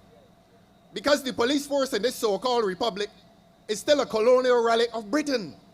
And promotion in the police force is still a major issue that visits unfairness against several and too many police officers. Promotion is often a matter, as we say in Barbados, of who the cow like he lick and who he don't like he kick. And we need a proper system of promotion within the Barbados Police Service. But let me treat that as a topic for another time. And so, after 20 years of service, you automatically designate a constable, a senior constable. And the police are not happy with it because a lot of policemen go into the service and you get sergeants, for example, and they will tell you this, that a young constable comes in and he's saluting them. And all of a sudden, he moves past the sergeant and he's a station sergeant and the sergeant is saluting him. That's a terrible thing. And so they're not entirely happy with it. They feel that promotions ought to be, to use a word that is too often used, but permit me, that it ought to be a seamless process. There's no way that a man should be a police officer for 30 years and be a constable. I'm sorry. He must have some aptitude for some aspect of his job. He must. And it pains me when I see a man in the force 30 years and he's not promoted. In other countries, promotion is almost guaranteed. And if you're good enough to stay in the service, you must be good enough for some kind of promotion, systematic promotion. But let me get back to the letter. It then goes on to speak of the salary scale for senior constable will be fixed at P20, etc. And all police constables designated as senior constables will retain all allowances currently paid. Now, that is how the public service functions. So I will fast forward so that I don't bore you entirely because it is late in the night.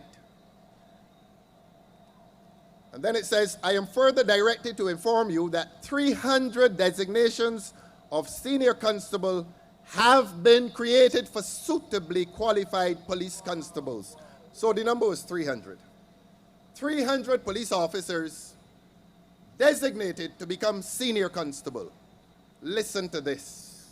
The letter is ending, but it is ending dramatically because the letter confirms who was the author of what happened this week.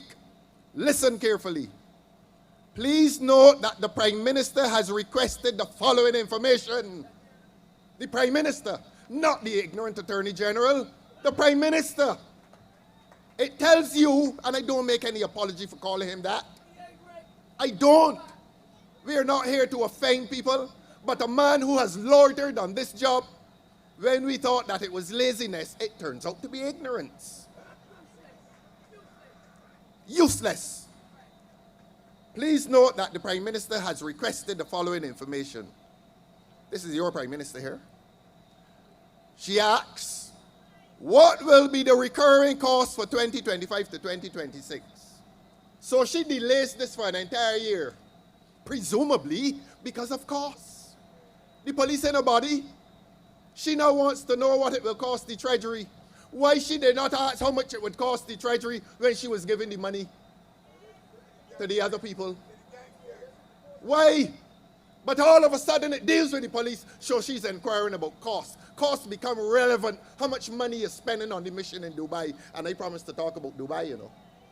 I promised, don't forget, I promised to talk about Dubai. I promised to talk about a government that knows how to waste money, except that it does not know how to spend money in lawful ways on the Barbados Police Service. And by this correspondence, it is established that your Prime Minister is concerned about the question of financial costs to compensate men and women who traverse this country at 2 and 3 o'clock in the morning when we are sleeping, trying to protect us from gangsters. Except that this government, while the police service is protecting us from gangsters, this government seems to be protecting gangsters and not the police service. So an increase of money for the Barbados Police Service becomes a matter of concern and inquiry by a Prime Minister. Why? They don't deserve it. She demonstrated over the last 14 months that she felt that these members of the Barbados Police Service did not merit the little promotion, and more so that they did not merit the money. How much it can cost? Well, let me tell you something else tonight. Let me tell you something else tonight about costs and how this government spends its money. She asks again, what will be the back pay to the senior constables from the period of appointment to April the 30th, 2025? On the understanding that the Barbados Police Service will be able to be current with payments from May 2025 payday. Payday. Payday, I believe, for the police is 24th or something like that. Next week. Next week, coinciding with the election. This government is so cynical, and as Richard Seeley said, so vicious and cynical in its vote catching, that this is meant now to be implemented next week. Coinciding with my plea at last Sunday night's meeting, coming in the immediate aftermath of last Sunday night's meeting, and coinciding with an election. So the police officers in St. James North are supposed to walk into a polling booth next week and vote for her because of this. And she delayed them for 14 months.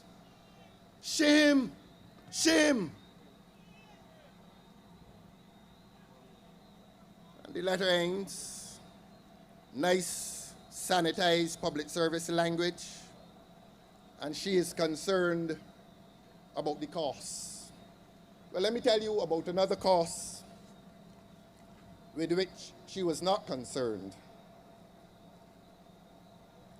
As the Bible says, please incline your ear to my discernments.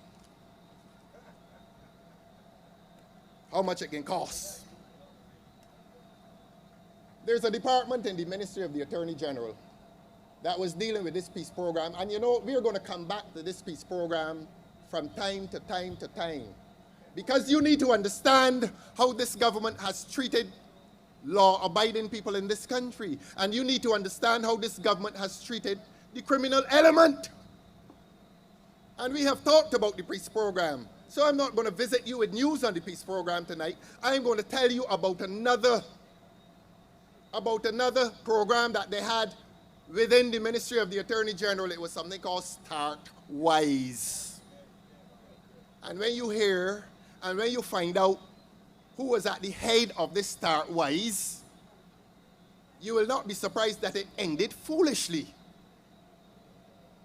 A certain man in this country submitted a budget for the payment of over $6 million, close to $7 million, for a program called Start Wise. And it was meant to take young people at risk into a period of training.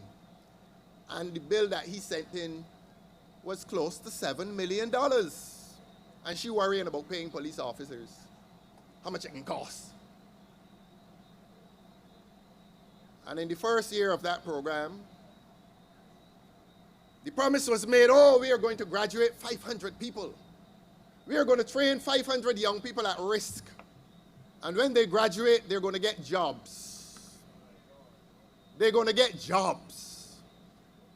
And the gentleman and the entity with which the gentleman worked received $1.8 million belonging to you. 1.8, write it down. Write it down. Media, get this. This government paid $1.8 million for a program called Start Wise, which was meant to train 500 people, young people who they described as at risk. And they were told that we are going to graduate them, and they will become worthy citizens, and they will be fit for employment. After the first period, 45 graduated, not one found a job. 45 out of 500, they only attracted 45 people. And tonight, not one has found a job. The program failed. It is called Start Wise. I told you it ended foolishly.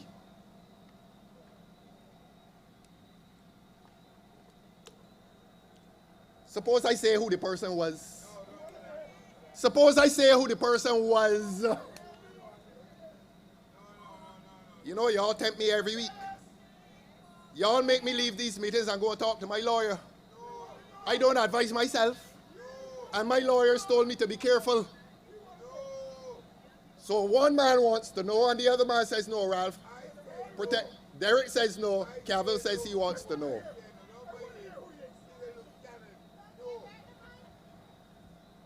All I will say, I remember a speech made by Trevor Prescott recently. Listen carefully. Derek can get locked up. I ain't getting locked up. Trevor Prescott said in the House recently, he talked about somebody who was taken off the garrison. You got it? You got it? So what you want to name? $1.8 million. And you surprised that they come and tell you that if you ain't going big, go home?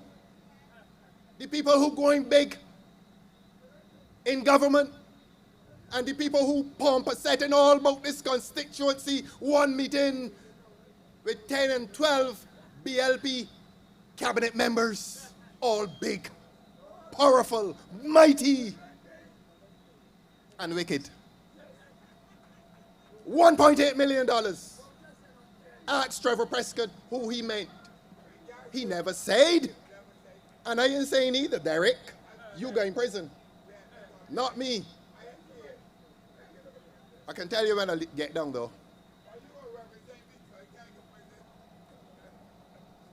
So that is how this government spends your money.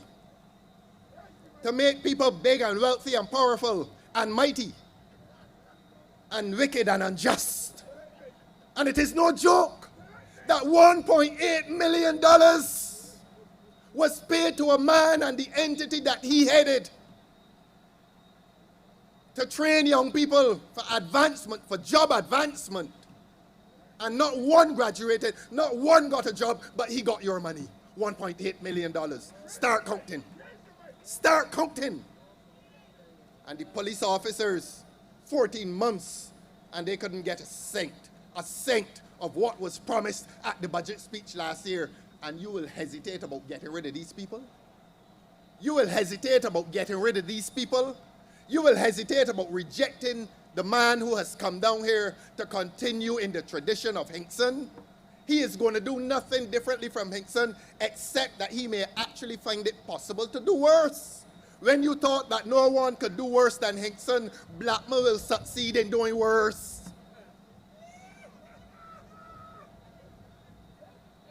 So that when we tell you morality must triumph over money, we are telling you that the police and the citizens of this country who are driving their vehicles through potholes, thank you, and the people who are lining up in the sun and rain to get $300, that they have a moral right to dignified treatment. That is what we mean when we say that morality must triumph over money, that money is necessary and important, but that a man's moral right to dignified treatment is as important as the money. And that when Ernest Dighton Motley dragged poor people in the park and made them line up for a bowl of soup, it was equivalent to when his granddaughter dragged the people up to the government buildings and made them line up for $300 measly. That is why we're here tonight. That is why our numbers here tonight are so impressive. That is why we are here to hear the truth of the Democratic Labour Party. That is why the people of this constituency are on the cusp of change. We want change, and we're going to get change, because the people in Barbados can no longer live under the burden of this government, this rich government, this corrupt government, this government that tells you that unless you're big, you must go home, you must disappear. Well, we're coming out next week. We coming out next week. You know, when I was in Trench last night, a gentleman said, why they didn't send the money by the postman? And I agreed with him. These days of, as I said earlier, digitization, send it to the people's bank account. You got all the people's information, TAMIS number. You know the smallest job you get now in government. You got to strip naked, Tamis and NIS number and all kinds of things. Registration of everything. And he was wondering why they couldn't send the $300 by the postman. But let the 300 remain a number of significance.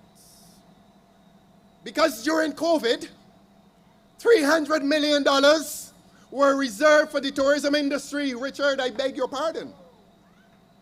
$300 million was reserved for the assistance to the tourism industry. Any one of them line up? Y'all saw any one of them lining up outside the government building?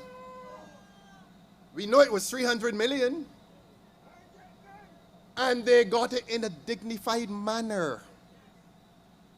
No hot sun, no bowed heads and lowered eyes, no shame, no indignity. They got it with dignity. The money was passed to them. And they were happy. And you pass $300 measly equivalent to a 1960s bowl of soup and expect people to say thank you? Expect people to feel grateful? Expect people to feel grateful for what comes from the taxpayers' money in any event. And Felicia Dujon has been around this constituency and around this campaign pushing a case for assistance to single mothers. And this government has not stopped, has not paused to think of that. That young single mothers in this country need some help. Young single mothers in this country need help with the children. And I say it at every meeting, and I'm going to continue saying it, that too many of our children are walking into school hungry. Too many of our children are pausing at lunchtime, and they're hungry. And because I've managed to say that, the Catholics at St. Dominic's called me to remind me, and I thank them and I applaud them, that they have been running a breakfast program for children in this country for a long time. And they're running it because what I'm saying is true. What I'm saying is justified by the fact that they had to telephone me and tell me, don't worry, that where government has failed the people of this country, the Catholic Church, the congregation at St. Dominic's, is succeeding with the children of this country because they recognize that somebody is failing the children. And they have filled the void of assistance to the young children of this country. And so we ask for respect from this government. We ask that morality be allowed to triumph over money. We tell the police officers tonight, take the promotion, but do not take the insult. We tell the people of Barbados, take the $300, but do not take the insult. And to those who use the roads that they're now hastily paving, there will be a smoother ride. There will be a smoother ride, and that ride will begin next week if you elect this young lady to your House of Assembly. And there will be a smoother ride eventually, because if and when she has the courage to call the general election, we have news for her. And we are bearing this news on behalf of the people of Barbados, that the time is coming when the life of this government will end. And because they cannot bring themselves to that belief, to that realization, they are rebelling. And they're not rebelling against injustice, as a good government must. They rebel against me in the House. And I sit there and every conceivable insult. And I said last week, and I'm going to say it to you again, that there's a man next door called Colin Jordan. And I say to you tonight, I have held my tongue for a long time because I respect the church. And I respect the Seventh-day Adventist Church. And I remember when the Seventh-day Adventist Church used to come into my village in Grisettes, and they would set up the tent on the pasture, and they would call it a crusade, and we would go down to the crusade, and it was a beautiful experience. And tonight, I want to commend and to compliment and to applaud the Seventh-day Adventists for the wonderful work that they have done in this country for many years. But I cannot commend one of their pastors who comes to Parliament and describes me, uses the word that is synonymous with prostitute. I will not use it up here. And he is down there polluting that organization with his presence on Saturday mornings and smiling at me. Smiling at me. Well, let me tell you all something. The Barbados Labour Party is the enemy of the people. And it cannot be my friend. And one came up to Oystons at the Oystons Festival. And he comes to shake my hand. He spends every parliamentary session insulting me. Shake his hand. Kenneth, you should know better. And you know why he came to shake my hand? Because, as they did last night with our people in Trents, they want to make the people of Barbados believe that what goes on in Parliament and that what goes on between these parties is a ritual. It's like theater. That we carry on in opposition to each other, but when we get into certain places, oh man, we are such friends. Not this fella. Not this fella. As long as the Barbados Labour Party remains the enemy of the people of this country, consider me your enemy as well. And when Mia Mortley came inviting me to some meeting, telling me that she wanted me to be present with education transformation in this country, I looked around and said, I am eating my food. Leave me alone. If you want policy for education transformation in this country, you are the government, go and do it. That's not my role. The Constitution says that I am to oppose the government and to oppose the government constructively. They are not my friends. And I don't consider this any theatrical production, that I'm in there at the butt of the assaults on my character, and then I'm to come out and shake their hands and smile in their face and go down in the lunchroom and grin with them. You know, don't go there. You know why I don't go to the lunchroom in Parliament? Y'all don't know why. I want to live a little longer. I do not trust them. And you must not trust them either. Because any government that presides over a country in which people are hungry, in which young children are hungry, and they are getting fatter day by day, they cannot be your friend, and they cannot be my friend either. This is no ritual. This is no theatrical production. Wilfred Abrams, never again, as long as you live, extend your hand to me in public nor private. I will refuse it as I refused it at Oystons. And in my next speech, Abrams, I am going to speak to the people of this country as to the significance of what Nero said about you in court. And all the Peter Wickhams, not a word to say about it. Not a word to say about it. That represents a severe fracture in government when one man, in the aftermath of his acquittal on a criminal charge, he makes two significant statements. He identifies a parliamentary colleague, not a parliamentary adversary. He identifies a parliamentary colleague and says, he lied on me under oath. That is perjury. And he says he's disappointed. And further, he went further and said, I was set up. Y'all tired? Y'all ready to go home? You understand the country you're living in? You understand that you are living in a country in which a parliamentarian says that he was set up on a rape charge?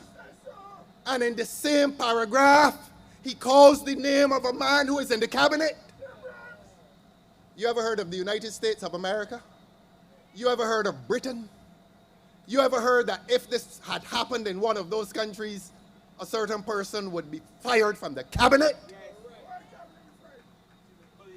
And in your country, these so-called analysts, these sycophants, these cheerleaders for a government make absolutely no comment on it except to say, oh, well, Ro could become a folk hero in his constituency. Folk hero in his constituency. And his van is being used in their campaign. It drove by our office today. His truck, and I'm not going to identify the number, but his truck is being used in the BLP campaign in this constituency. Well, he may well be that. He gets set up, he says. You know, I am bound by the ethics of my profession. And I think you all know that for a while I was doing the case, you know. And there are certain things that I cannot say because of my professional ethics. A lawyer cannot do a case and then come out and make disclosures about the case. So I have to remain political, but my profession is also important to me.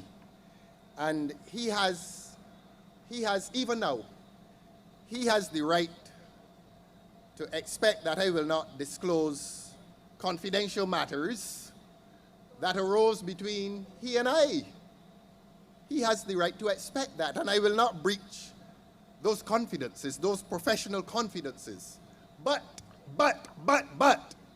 Ro said he was set up. Consider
Felicia, you will say, you are coming to fight against me with a sword, a spear, and a javelin.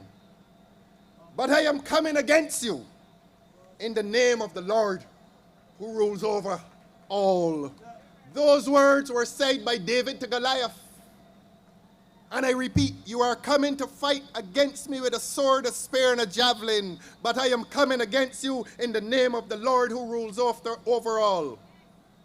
And we say, on behalf of Felicia, you are coming to fight against us with your might and your power and your unjust power and your money.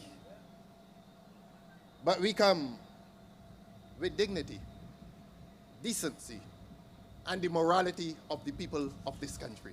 I thank you very much. Good night, get home safely, and may God bless you. For the people, that is what we want. Cost of living, but we troubled and all the violence. A woman of integrity, good character and morality. The big man is a problem, but Dujon is the big solution. Felicia, she is the one. Yes, we going with Dujon. Felicia, she is the one. Yes, we going with Dujon. Felicia, she is the one. Yes, we going with Dujon. Felicia, she is the one. Yes, we going with Dujon. What's for a brighter tomorrow? Let me make it clear. It is morals over money. day of the year. A competent visionary with mission-driven quality. Forget the old talk around, do jump, bring it to her presentation. Felicia, she is the one. Yes, we going with Dujon. Felicia, she is the one. Yes, we going with Dujon. Felicia, she is the one. Yes.